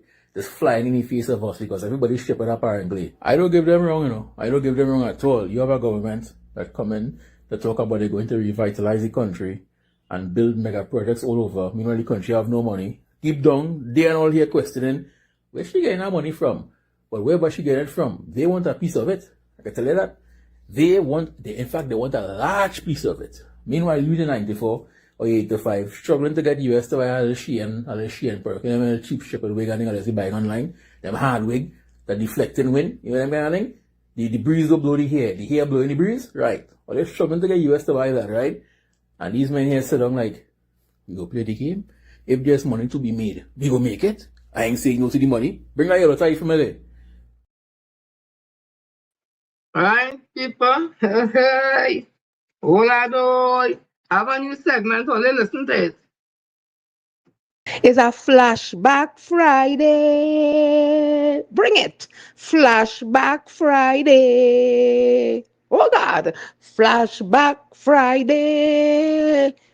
Oh, Lord. Flashback Friday. It's Flashback Friday with the girl Jen, Sister Jenny, Auntie Jenny. And if you want to get formal, it's Mr. Jennifer Frederick. Hey! Yeah, people. Flashback Friday. Privy Council to decide legality of the 2011 SOE, July the 16, 2026. I read a little piece. The legality of the 20 election state of emergency SOE and the powers used to detain 17 people without charge will now be determined by the Privy Council. On Tuesday, United Kingdom-based court reserved judgment to a later date in a landmark appeal brought by Assistant Commissioner of Police ACP Earl Ellie, Ashmead Mohammed, and Dominic Pittilal, who are challenging decisions that upheld the validity of the emergency measures imposed 15 years ago. They're not going to be hearing that. This case is the first challenge arising from a state of emergency in this country to reach the final appellate court, and its outcome could have implications for other legal proceedings involving preventative detention orders, PDOs, including challenges arising from more recent emergency measures. The three appellants were amongst a group of men detained after the August 2011 SOE was declared by the then People's Partnership government amid concern over national security. Although they were never charged, the men later launched constitutional proceedings claiming their rights had been breached and that the emergency powers used against them were unlawful. The central issue before the Privy Council is whether the government had met the constitutional threshold required to declare an emergency and whether the regulations introduced during that period were a lawful and proportionate response. At the local level, the courts found the SOE proclamation and regulations were valid. However, there were findings in favor of Eli and Pitalal concerning aspects of their detention. Eli, who was a police sergeant at the time of his arrest, was awarded $100,000 after the High Court found that the officers who detained him did not have the required level of suspicion under the emergency regulation. He and Pitalal were also each awarded $50,000 after the High Court found that they had been denied access to attorneys during their detention. The Court of Appeal later upheld the legality of the emergency measures, but agreed that Pitalal, like Eli, had been unlawfully arrested. However, the appellate court overturned the findings that their constitutional rights had been breached because of the delay in obtaining legal representation. Let me just finish it because we have another case going before the Privy Council, another SOE. During Tuesday's hearing in London, senior counsel Ramesh Lawrence Maharaj argued that the 2011 emergency declaration was not justified. He told the Privy Council that an increase in criminal activity or the discovery of illegal firearms, drugs, and ammunition could not, by itself, justify suspending normal constitutional protection. Maharaj argued that an SOE could not be used simply as another tool in the fight against crime. Fighting crime does not meet the highest threshold unless the police are incapacitated, he said. He maintained that the police service and the courts remain operational during the 2011 emergency and argued that the circumstances did not amount to a threat affecting the entire population. Excuse me. The entire population has to be at risk, not just a few individuals, he said. Murad said. King's Counsel Peter Knox, representing the state, urged the Privy Council to respect the findings of the local courts.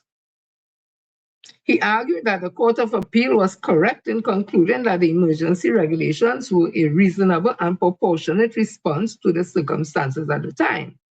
There was no error in law made by the Court of Appeal in ruling that the 2011 state of emergency was reasonably justifiable, Knox said.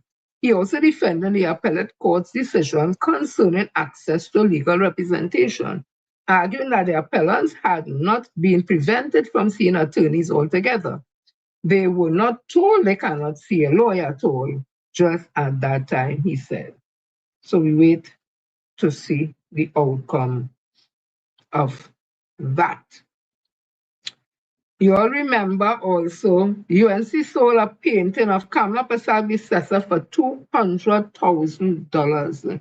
So $200,000 earned from one item at a fundraiser. All remember that? Financiers give millions, whether in kind, and this is from one Maureen Lauren Walker. Financiers give millions. It is attached to, let me make sure it's her page. Yes, it is. Yes, it is. Financiers give millions, whether in kind or through paying for various things needed on the campaign trail. If UNC was serious about building a home of their own, I have no doubt the supporters would come together and make it happen. In fact, it is well known that UNC demands from their parliamentarians a percentage of their salaries. Many have asked the leadership to produce accounts since we feel that at least land should have been purchased with what has already been raised. Leadership refuses to show membership financials. I don't think PNM is a saintly organization, but this whole Balize probe reeks of hypocrisy. If you are serious about corruption, you'll be probing your own party. So I remember the painting of a young, beautiful Miss Kamala Prasad Bissessar being auctioned off for 200K by some young individual. Was he a 1%? So let me continue the flashbacks. All I remember this when they were in love. Today we've had the second Help TNT food drive consisting of the fresh market and mini grocery. And thank you for coming, first of all, Stefan. Thank you for accepting our invitation to send persons who are in need and coming yourself to see to witness the work that we are doing down here. As you would have seen, we've catered for thousands of people here today. And we've only been able to do that because of the sponsors that have come together. Corporate Trinidad and Tobago has come together in a big way to sponsor a lot of the stuff that you see here today. The farmers of the country have come together to donate a lot of the fresh produce that you see here today. And we have really been only the instrument that has put all of this together. What you see here today is really the work that has been done over the past 3 weeks. On afternoons when people finish work, they give up their time, they come together here, we weigh out this stuff, we put everything together, we plan this properly. As you know, when we send the invitation out to you, we ask you to send in names of persons so that they can be registered. And those people came today. We estimate that today we have catered for probably about 2,000 people who have been able to do their fresh market and do their groceries.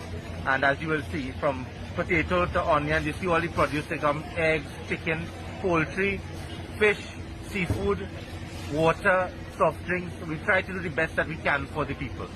You know that we are in a time where people are in need. There are people who can't put food on the table. And what we are trying to do is do our little part to try and build back Trinidad and Tobago by helping those people who are most in need. That is what this is about.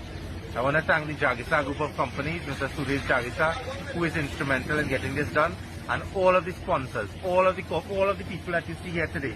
And, you know, Stefan, there's one thing I want to say that is, I think we should make a point about it. If you look at the group of sponsors that have come here today, you will see that there is this talk that has become politically expedient in this country to talk about the 99% and the 1%.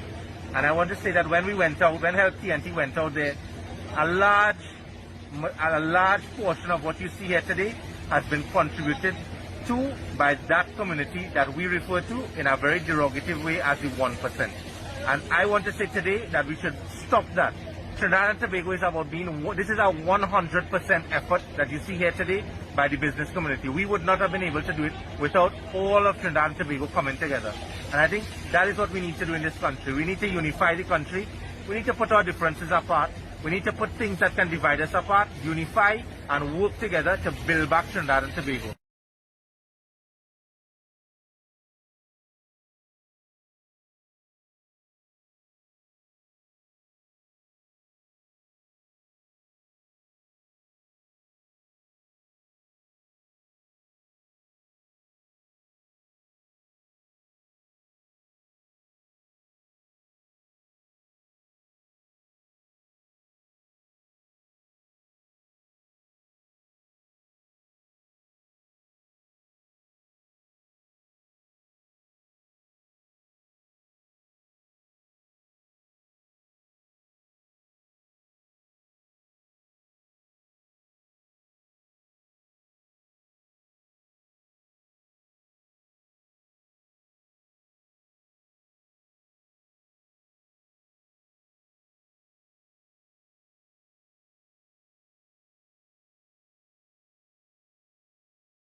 Where is the love? Oh, that can sing. Where is the love? Flashback Friday, watch this one. This afternoon, we are at the Debe Police Post, where the concerned citizens of Ramai Trace and Debe, along with myself, the Member of Parliament, we are making a very small but to us very significant symbolic donation to the Trinidad and Tobago Police Service, CTPS, where we are presenting 100 cases of water for officers. At this time, we recognize that the police is on the front line with other law enforcement agencies and doing a tremendous job. Their task has been widened, so to speak, and much more is expected of them at this time. But there are also a group of men and women who are called upon now to be on the front line to protect lives and to protect the community. They need extra resources, and everywhere, whether it's hygiene items, supplies. In the future, I've made a commitment that we will try to assist by sourcing Lysol, Clorox spray. Those things are a little scarce now, but we are trying for the TCPS to see if we can get some more. But we have started today, and this is our way of assisting, notwithstanding any of the problems the agencies face and so on. We also have a duty to fulfill.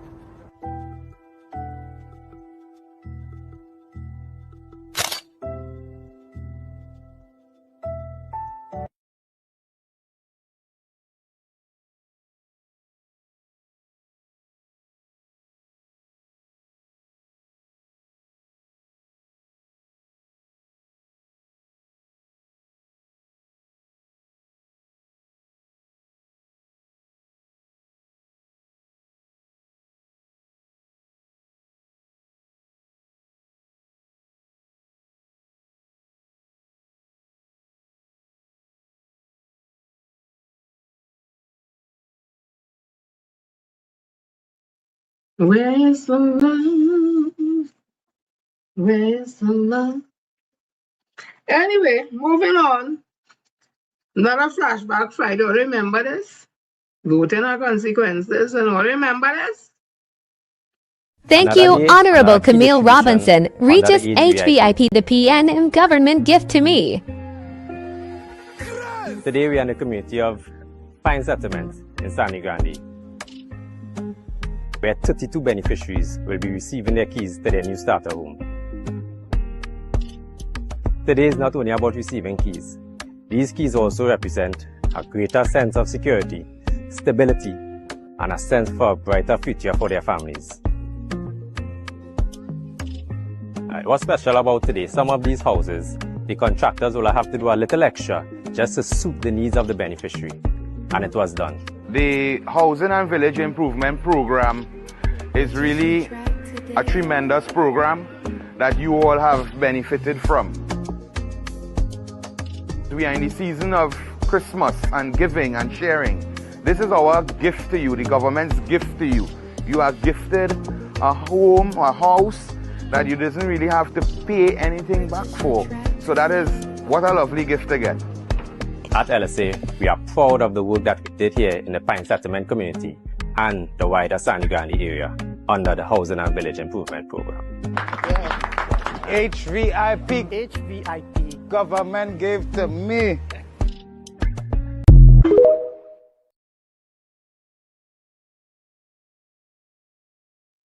Thank you, former Minister of Housing, Mrs. Camille Robinson Regis and the People's National Movement for that day. This is what happened when you vote in election and you don't know it has consequences. Listen to me, Chan. When you voted for the UNC and realized you mess up.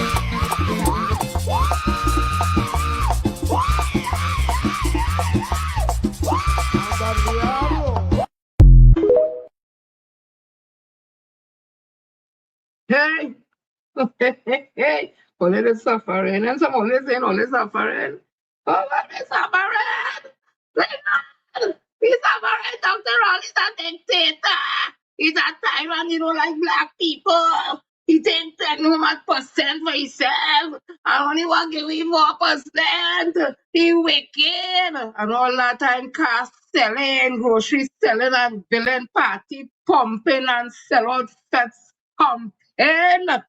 CPEP workers working, URP workers working, reforestation workers working, the contracted public officers working. All of them balling. I heard MP Romain say something, and again, this comes from a little training in psychology and common sense too. If you take away people's earning, they can feed their family, they're under that type of stress, they're trying balling for food, the landlord want the money, the car people want their money, like bill to pay, water to pay, you're owing this one, you're owing the bank and them and all the people you're owing don't care, the government who fire you from your work, they want their money. It has some people can't take that kind of pressure. Dominic said he spoke to a gentleman from his constituency for over an hour, something on his phone. The man was contemplating taking his life to ease up his family. He even said the police tell him that the man was in the process of committing suicide, and they kind of intervene. These things are going up. All they see, all they suffering under Dr. Rowley and the PNM. All they now seeing is sufferation. Children are being abused, not because parents wicked, people frustrated, the children frustrated, the system frustrated. It is natural that these things, ask any counselor, ask any psychologist, ask any psychiatrist, if the rise in these things will not happen because of the unemployment and all the taxes and all the hopelessness and all them kind of things. I ask them. Don't take my word for it, because me is certified. Let me continue. Certified to give those diagnoses or prescription or nothing. Yeah? I could have a conversation. Let me continue. So I see Mr. Wendell Eversey out there, walking the walk, talking the talk. They can live. Trinidad and Tobago, Senior Counsel for the Fifth Estate, Wendell Eversey. When I talk the talk, I just walk the talk. In my heart here is a lot of freedom of information for me. I am going to request for official documents from various ministries on behalf of the Fifth Estate, which is the people. I am going to ask the question. You know why? Our country needs answers. I will ask the questions, I will demand the answers. And one thing I want to tell you all, when I talk the talk, I just walk the talk. Our country needs answers.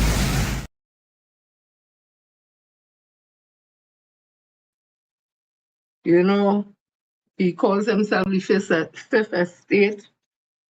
A man does walk the walk, talk the talk. He's been doing it since after his situation that happened in 1990. He has been working ever since to bring awareness to social issues in this country. So he ain't just come and just doing that. I see Alan say, I articulate or something. I articulate like Sabi Sap. Who the hell is Sabi Sap? Alan? Yeah, you embarrassing me there. Wait a minute, so sappy. That song like some spitty something. Where you saying there? Sabi Sap song like some spitty mouth something like that. I spitty mouth? Where you talking about? Tell me. Anyways, let me continue. Hi, Benny Q and everybody. Sadina, Cheryl, Jimmy, Brian, Mr. Gibson, Anon. Thank you all for staying locked on and tuning into the whole thing. Hi, Julie. Who again? I'm waiting on you, Anon. Who is that Sabi Sap or whoever the hell you're talking about? Who is that? Look now. No, that's all one, you know. Annette. The whole crew, everybody. I don't know waiting. When nah, Jenny, she real good. So who is Sabi Sap? I don't know the Sabi Sap. Is that a cartoon or something? Or look me about all you know. Oh, they're not right here, no. But I love all you. People meet up all. Jenny's poll question. I'm going to put up something here.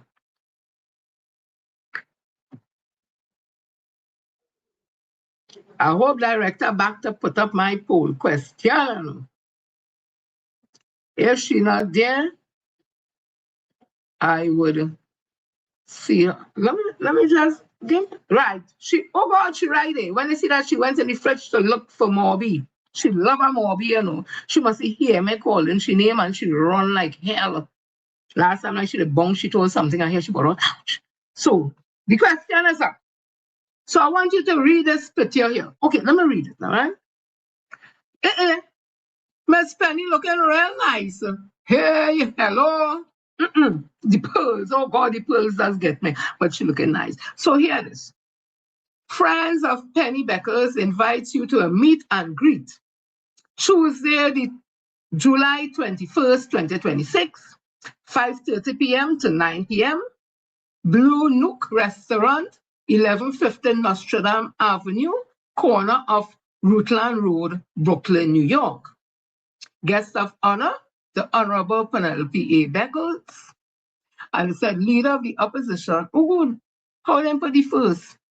Anyway, leader of the opposition of the Republic of Trinidad and Tobago, political leader of the People's National Movement, member of parliament for Rima. Get answers about developments in the Twin Island Republic, admission free. Light refreshments will be served. Donations are encouraged. And they have all the numbers below and all that. Here what I want to ask you all.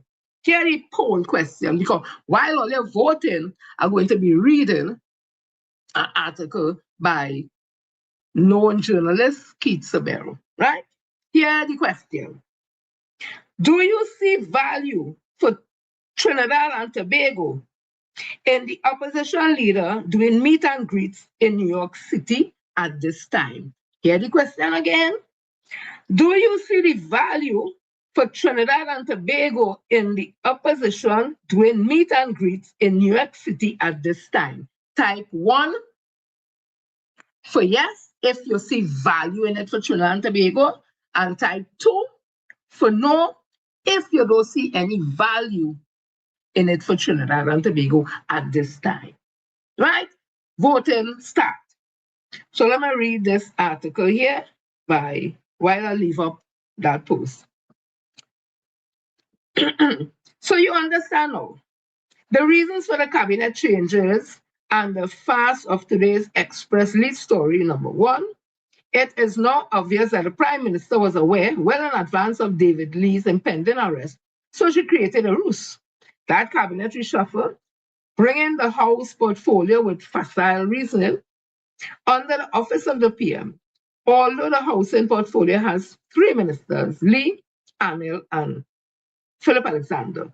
2, on a later thought, in the Gazette, she extracted the Police Anti-Corruption Investigation Bureau from under the Police Commissioner, placing it under AG Jeremy office, raising the question that now there will be no further police investigation / arrest of any other cabinet member and UNC officials.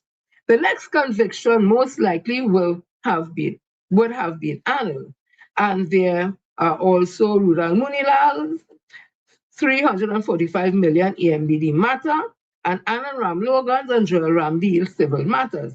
So Anil's arrest, Munilal and those other matters will now most likely never be investigated further with the AG office now in charge. Instead, you will see in the coming months the Anti-Corruption Bureau going first after Stuart Young on some kind of trumped up charge because AG Jeremy has the personal score to settle with him, then on to another PNM official. In 2019, the Anti-Corruption Bureau was removed from under the AG office where it was placed during the Pandey's administration by the then AG Ramesh Lawrence Maharaj.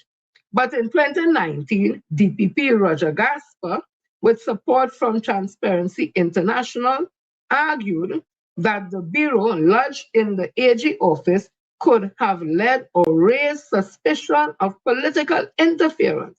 Both Stuart Young as National Security Minister and Gary Griffith as Police Commissioner agreed to the change.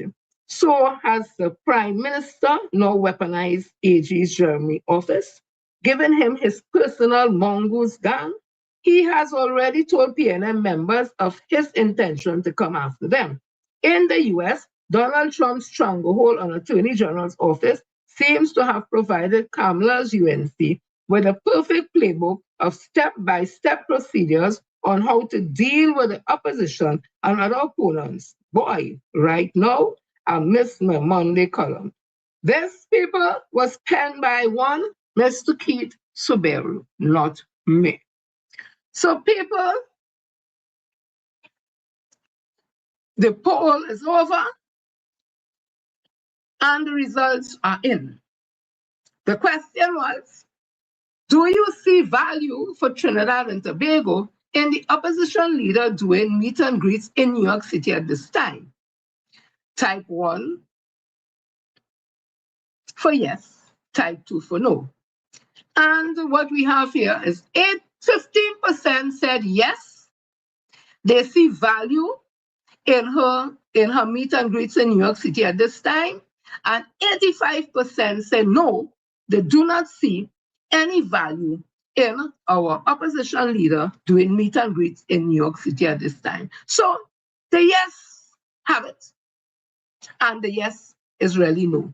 So thank you all for taking part in Jenny's poll questions. So let me continue. So people, I just want a couple of minutes to say something quickly, want to write. Because I want to kind of finish 9 o'clock on it, but if I take a little 5 minutes, so bear with me.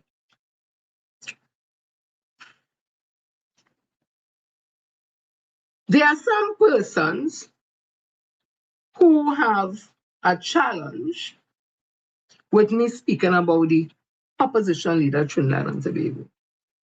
Again, I tell people, the role of the political leader, the PNM, and the opposition leader, Trinidad and Tobago, to me, while it may be one person, it's two separate roles. Just like how a woman could be a mother, a wife, a niece, a aunt, a cousin, a co-worker, a friend. Yeah, all those things. And the way she behaves as a mother, when she go to work, she don't do the same thing. The way she is as a co-worker, when she gets home, she's a mother. The way she is as a wife is not the same way she is as a co-worker or a cousin or vice versa. So we all have different roles. While we are the one individual person, there are different roles, and different roles, there are different types of behavior to that.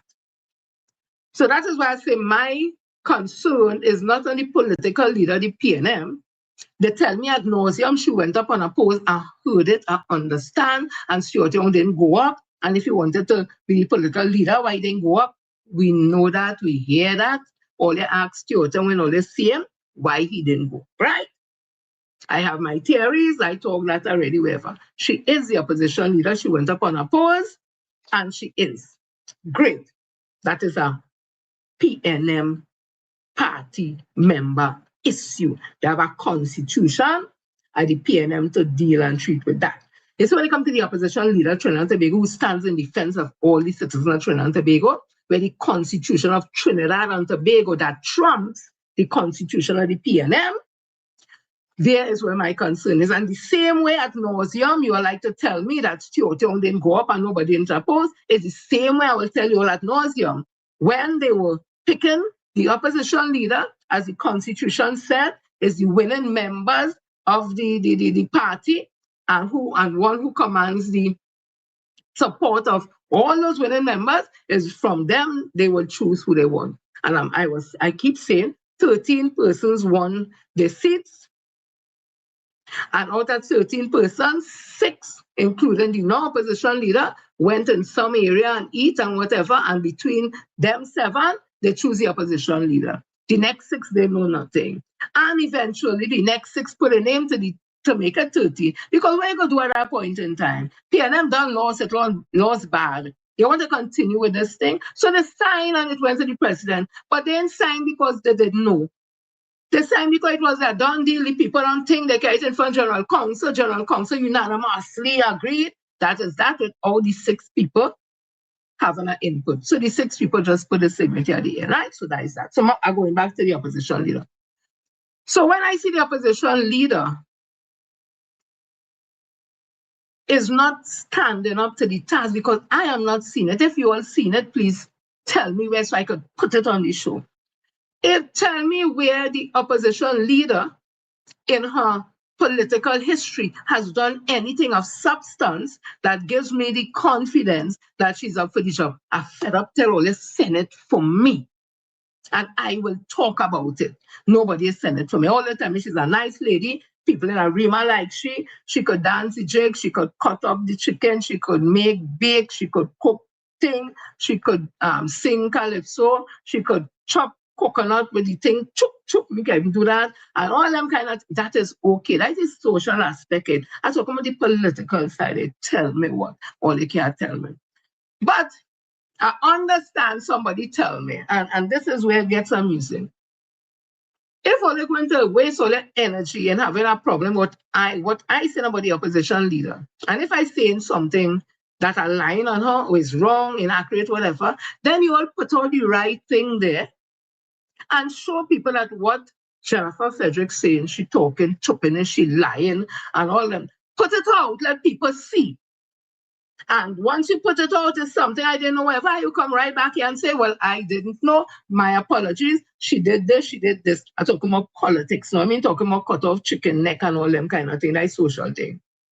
But I understand people are saying, if I continue to talk about the opposition leader, they will bring out a 10-part series on me, unearthing things in my cupboard where I hidden. And I would tell them, you see that energy you only want to put into finding out in my closet? Put that energy in bigging up the opposition leader, strengthening the opposition leader by saying what she could do, put all the things she has been doing so people know more about her and the work she do. Don't study me. Because whatever in my closet, they could open and come out so. Me a business. What I do, I don't do. I did do, I should I do, could I do, what I do, it don't do. Me no leader. Me no leader. It has some all the closet, if it open, all they go ball like this. Here all they go ball just now. Here all they go ball. When you voted for the UNC and realized you mess up.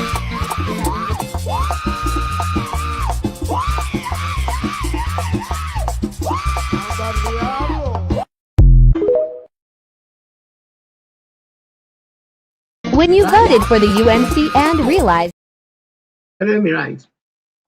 My point is, I'm not interested in what they have in all their closet, in all their drawers, in all their handbag. I'm not interested. You all need to start to focus on the opposition leader, not me. Because if I'm lying about the opposition leader, then show that I'm lying. All I'm asking for is a strong PNM to combat this UNC. This UNC that gone rogue, this UNC by its action, it's appeared to be racist, vindictive, wicked, evil, dictatorial, tyrannical, everything negative. All I'm asking, is that too much to ask? That we have an opposition leader who shows up and do the job. That's all I'm asking. Because this is not only Jennifer Frederick saying these things, you know. As one person with one vote. It are people out there, it are young people out there, it are older people out there, it are people out there saying that, and it's not because me say it, they're saying for themselves. So focus on that instead of focusing on me. Stop focusing on me and show where the opposition leader had the competence politically to do the job. That's all we saying and we asking. Why that's so hard? You cannot be a leader and delegate things to just other people. People want to see you at the helm too. You can't just delegate the work and talk about your thing is to rotate people. What rotate? You're the leader, we want to see you there. You don't have to be there every time, but be there when it comes. We don't see you there. And that's the problem people having. Always stop having problem with me. My member of parliament is Stuart Richard Young. When it's time to vote, my vote's going to he. I don't live in Arima, so I can't vote for Penny. If I was living in Arima, I could understand a little all the grows and whatever, but all the want me to support.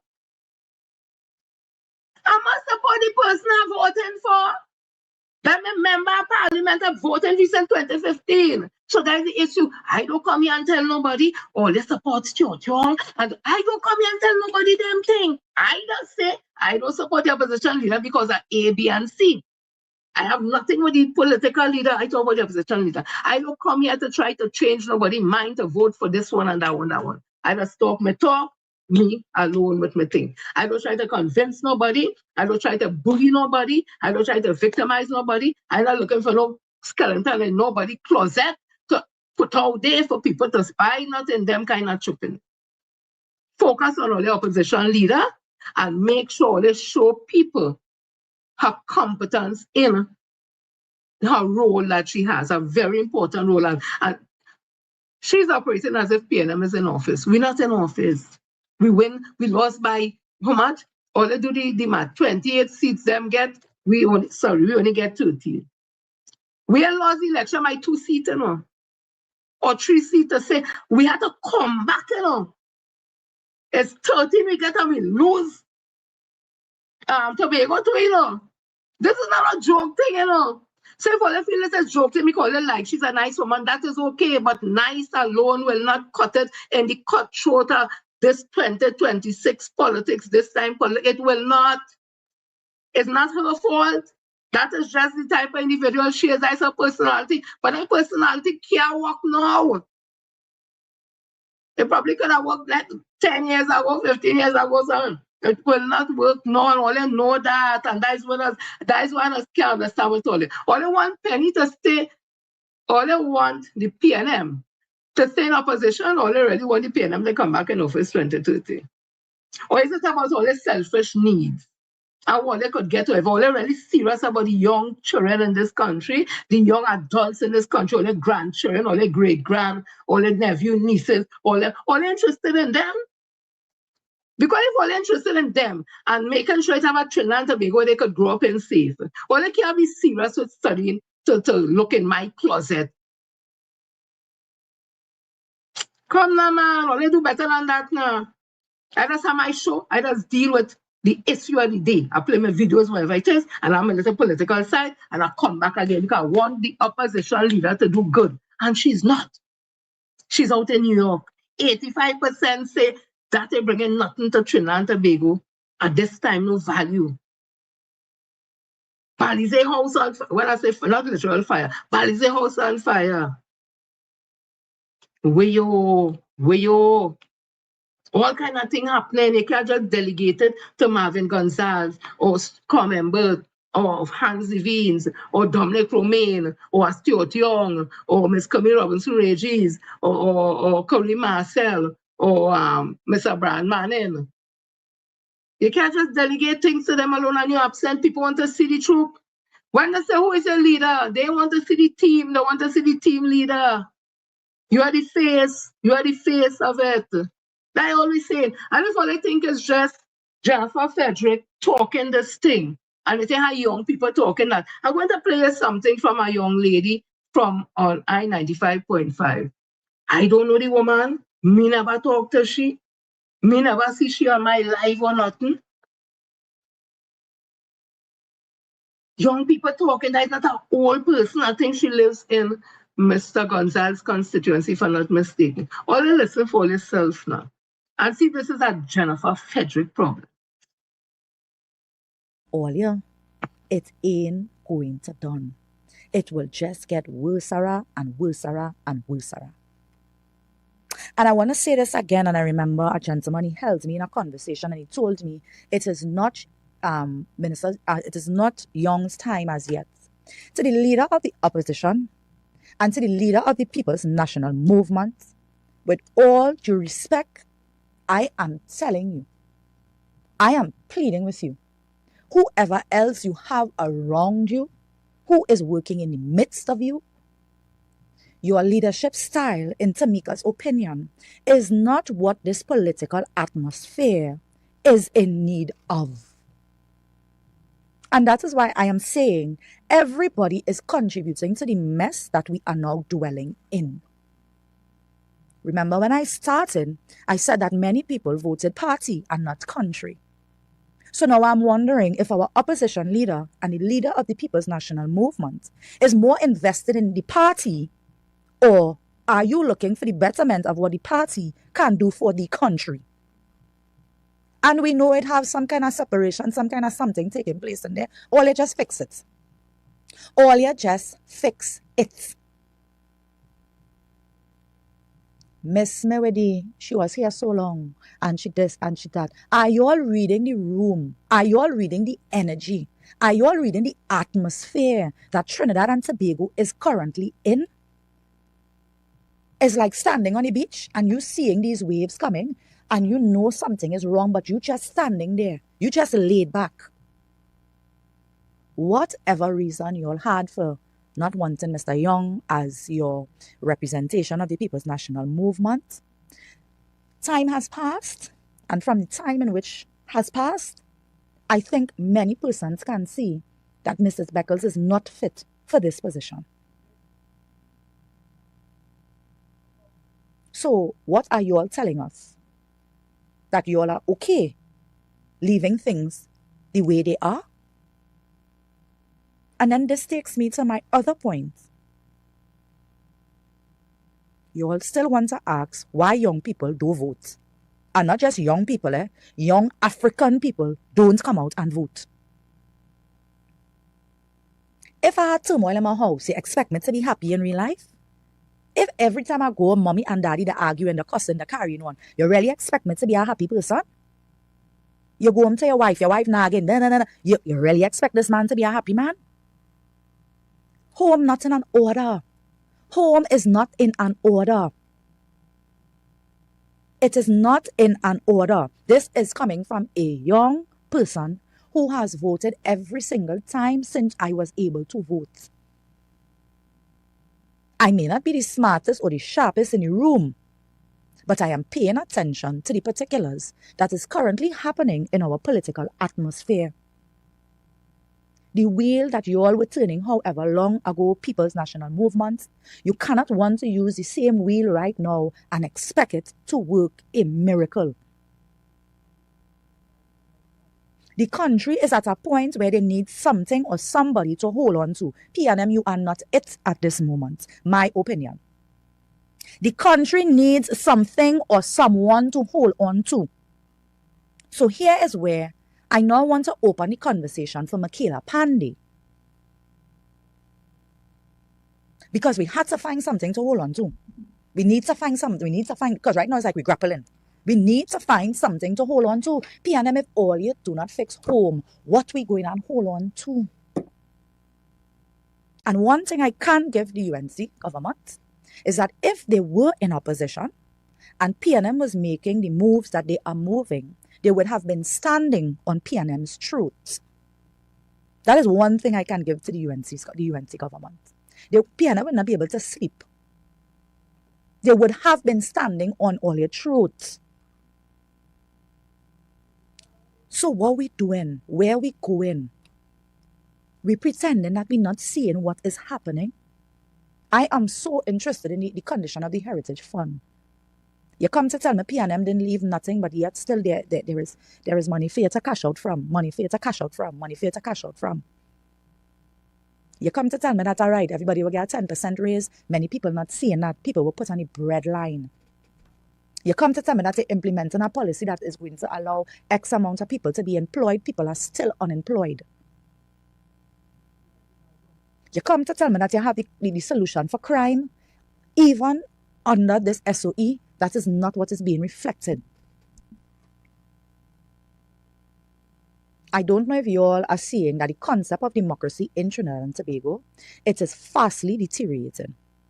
The concept of democracy in Trinidad and Tobago, it is fastly deteriorating.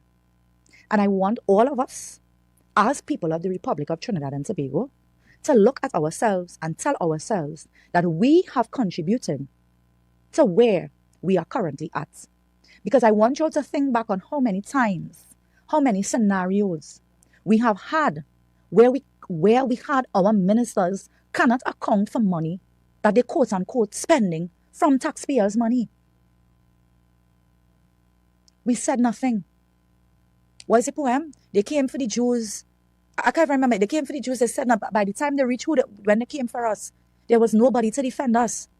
There was absolutely nobody to defend us. Trinidad and Tobago, we cannot find the 2-year-old boy from Tobago. We cannot find that little boy in Tobago.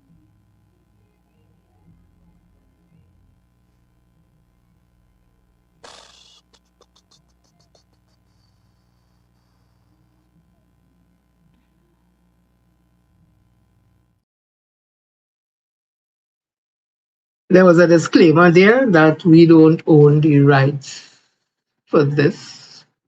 And so that's put there. There's a young person speaking, or they're going to not listen to her. She's speaking from a place of interacting with other young professionals, also, and other young people. So it's not Jennifer Frederick. Talk to her, talk to that young lady, only call her and show her where what she's saying is not the right thing. Show her that the opposition leader is up for the task. So that I tell all them, I am not the issue. The issue is the opposition leader trying to make that young people, not all people, you know, because all people like myself and others, we go vote PNM.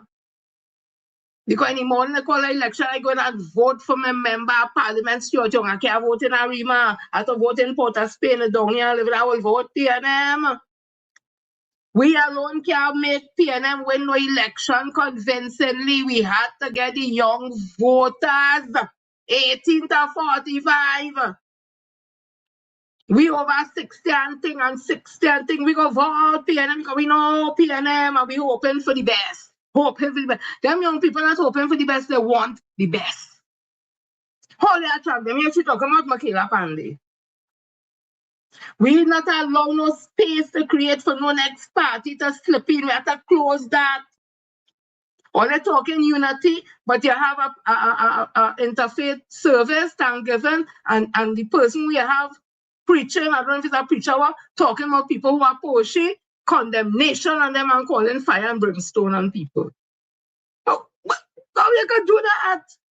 All they talking unity out of this mouth here, and then all they doing something else different there.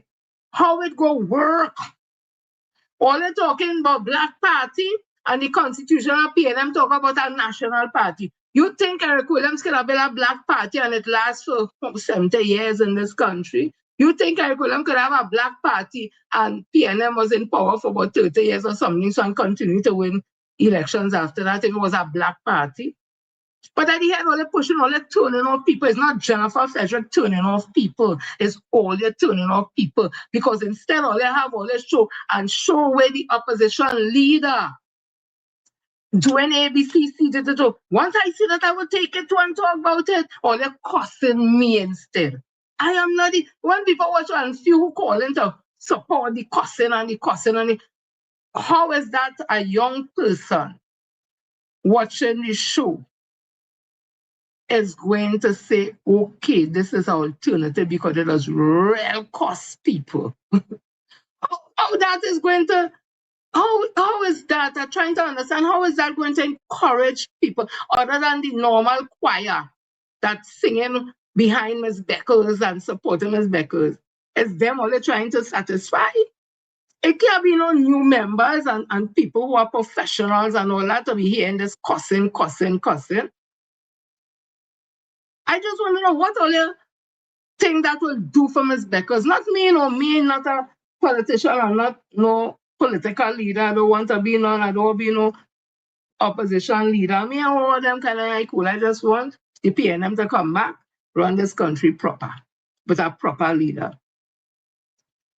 What all you feel all you getting from Ms. Penelope Beckers, the opposition leader and political leader? What all you get out of cussing me? What value will that bring to her?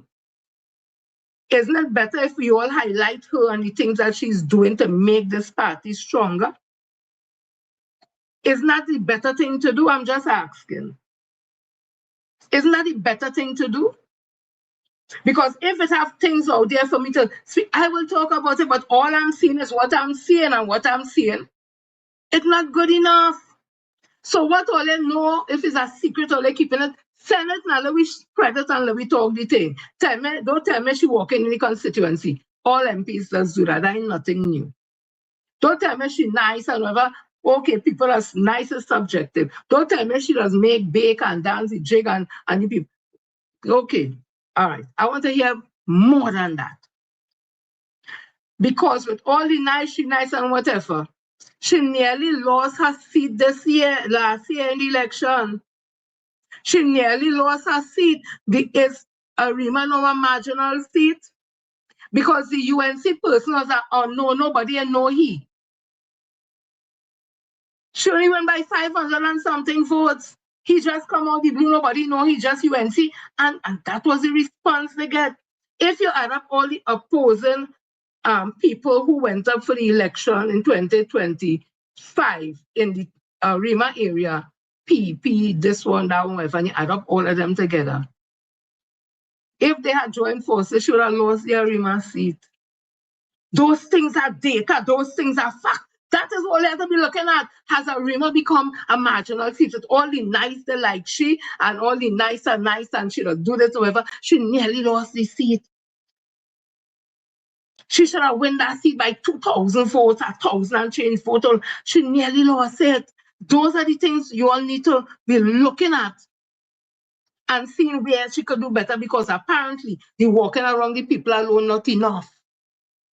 That's not enough. That's the social aspect. What has she done for Rima? Infrastructure for Rima. What? Exactly what? When she was a minister, what did she do? What you see how Miss Camille Robinson I played the tape in flashback, the LSD.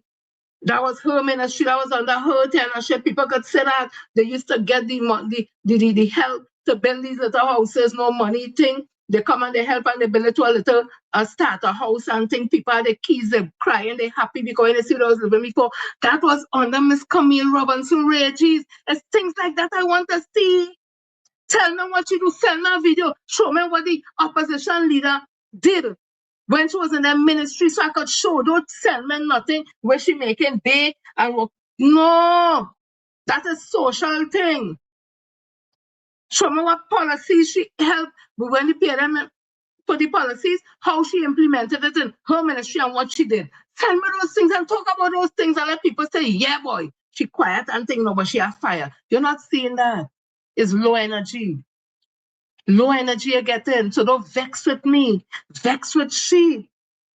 Don't try to put and project all your anger on me. I am not going up for no leadership in no party. She's the leader in the country, need a strong PNM. And if only could sit back in all the quiet moments and say, yes, she is a strong leader for the PNM, well then so be it. What could I say? Yeah? In the absence of that, get all the priorities straight now. People, I love you all. Enjoy the weekend. Be safe to you all on Tuesday. As I say on Tuesday, I am coming. I'm going to bring a subject matter expert on the AI data center and the issues with it. Real life conversation. So look out for that.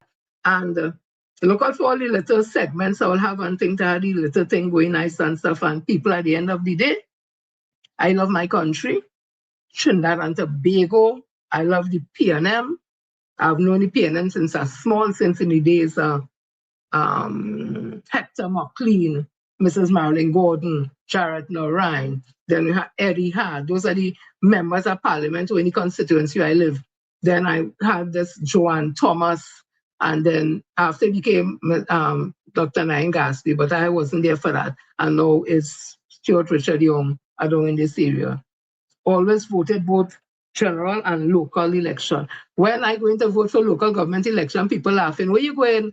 I say, I go in and vote. Oh, nobody don't study. I say, I voted for every election it have because I know the woman who would have stood up and fought for us to have adult suffrage, the woman who couldn't vote when we were considered property, when people in Trinidad, if you didn't have property, you couldn't vote, and people fight for the right for me to vote. I don't mix matters with that. I vote at every election. I've voted both local and general for the People's National Movement.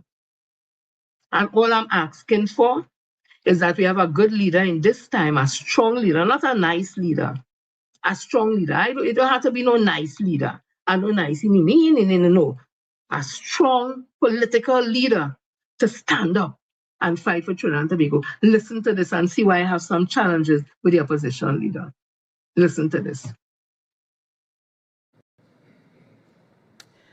In this blessed twin island nation, land of the hummingbird and steel pan, opportunities for growth, development, and progress of all peoples must always be first, and most fundamental priority of those privileged to assume leadership roles, particularly in the political sphere.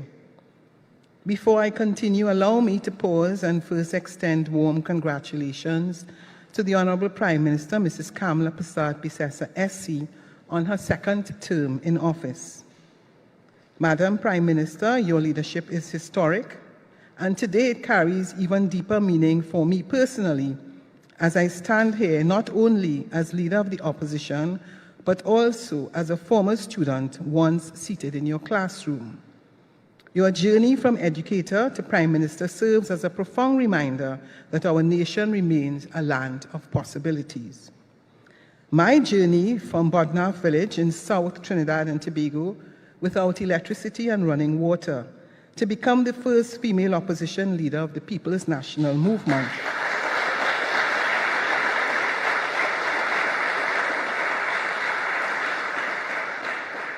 Is a story that I hope inspires.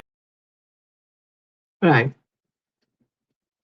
The presentation as the inaugural speech of the opposition leader, Mrs. Penelope Beckers. My issue is not that she mentioned Mrs. Kamla Persad-Bissessar, because it's the right thing to do, protocol, you know. You're there giving a speech and you congratulate Mrs. Kamla Persad-Bissessar. They ain't leave it. It holds special memory to you because Kamla Persad-Bissessar was your teacher, and what it mean to you, and that is for your time to shine. This woman is a political enemy. You tell her she was your teacher in class, and she's so good and she's so phenomenal, and she just really at your inaugural speech, first speech as opposition leader, and those are the challenges I have with the current opposition leader. She is not politically astute. This UN thing that she has, eyes for UN, she was a UN diplomat for years and all that, she's good at that. Not for the politics, not for the cut and trust of politics at Trinidad and Tobago. People, as I say again, love you all, enjoy your weekend. Remember, the people who jealousy and envy you, secretly in their heart, they really admire you because they wish they were you. But I want to tell them again, all of us have a light in us to shine. Study your light. Don't watch somebody else's light. Watch yours, develop yours, be happy with yours, be happy with self-love yourself. First love is self-love. Love your God. Yeah? People, I love you all. I go on. Everybody, Facebook, YouTube. Bye.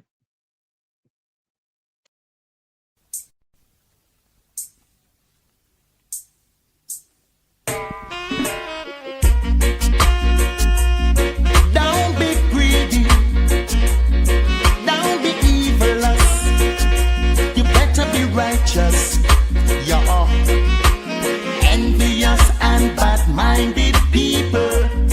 They don't want to see me going forward, but only backward. No, envious and deceitful people. They don't want to see me stepping forward, but only backward.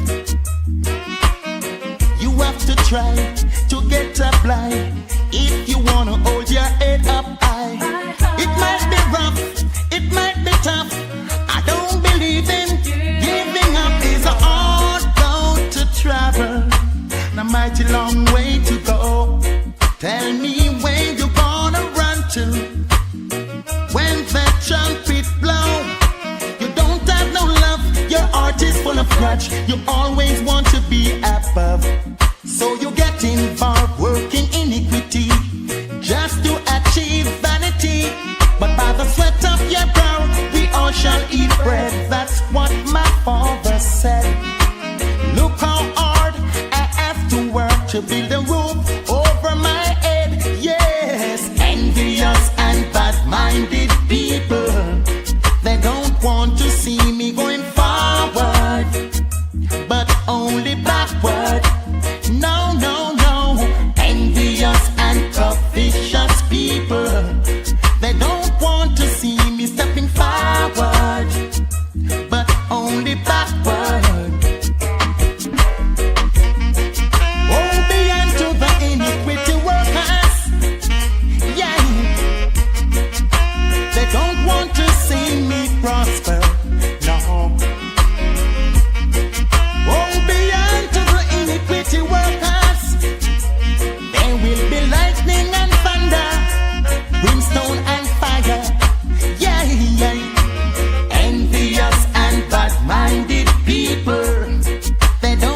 want to see me going forward, but only backward. No, no, no. Envious and covetous people, they don't want to see me stepping forward, but only backward. Hey, I know there is a place of love and happiness. Oh yes, a wonderful place I would like to be. No sadness, but only gladness. Oh yes, we shall all live in love and unity. So go away, stay away, envious and bad-minded people. Envious. Yeah, yeah. You have to try to get up life if you want to hold your head up high. It might be rough, it might be tough. I don't believe in giving up. It's a hard road to travel and a mighty long way to go. Tell me where you gonna run to when the trumpet blow.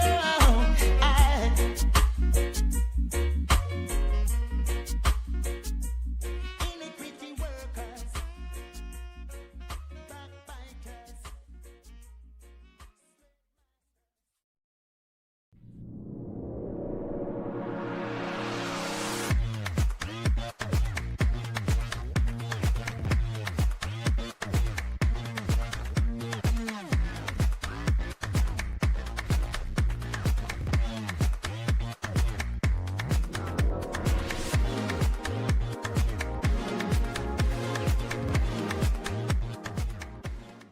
Yeah.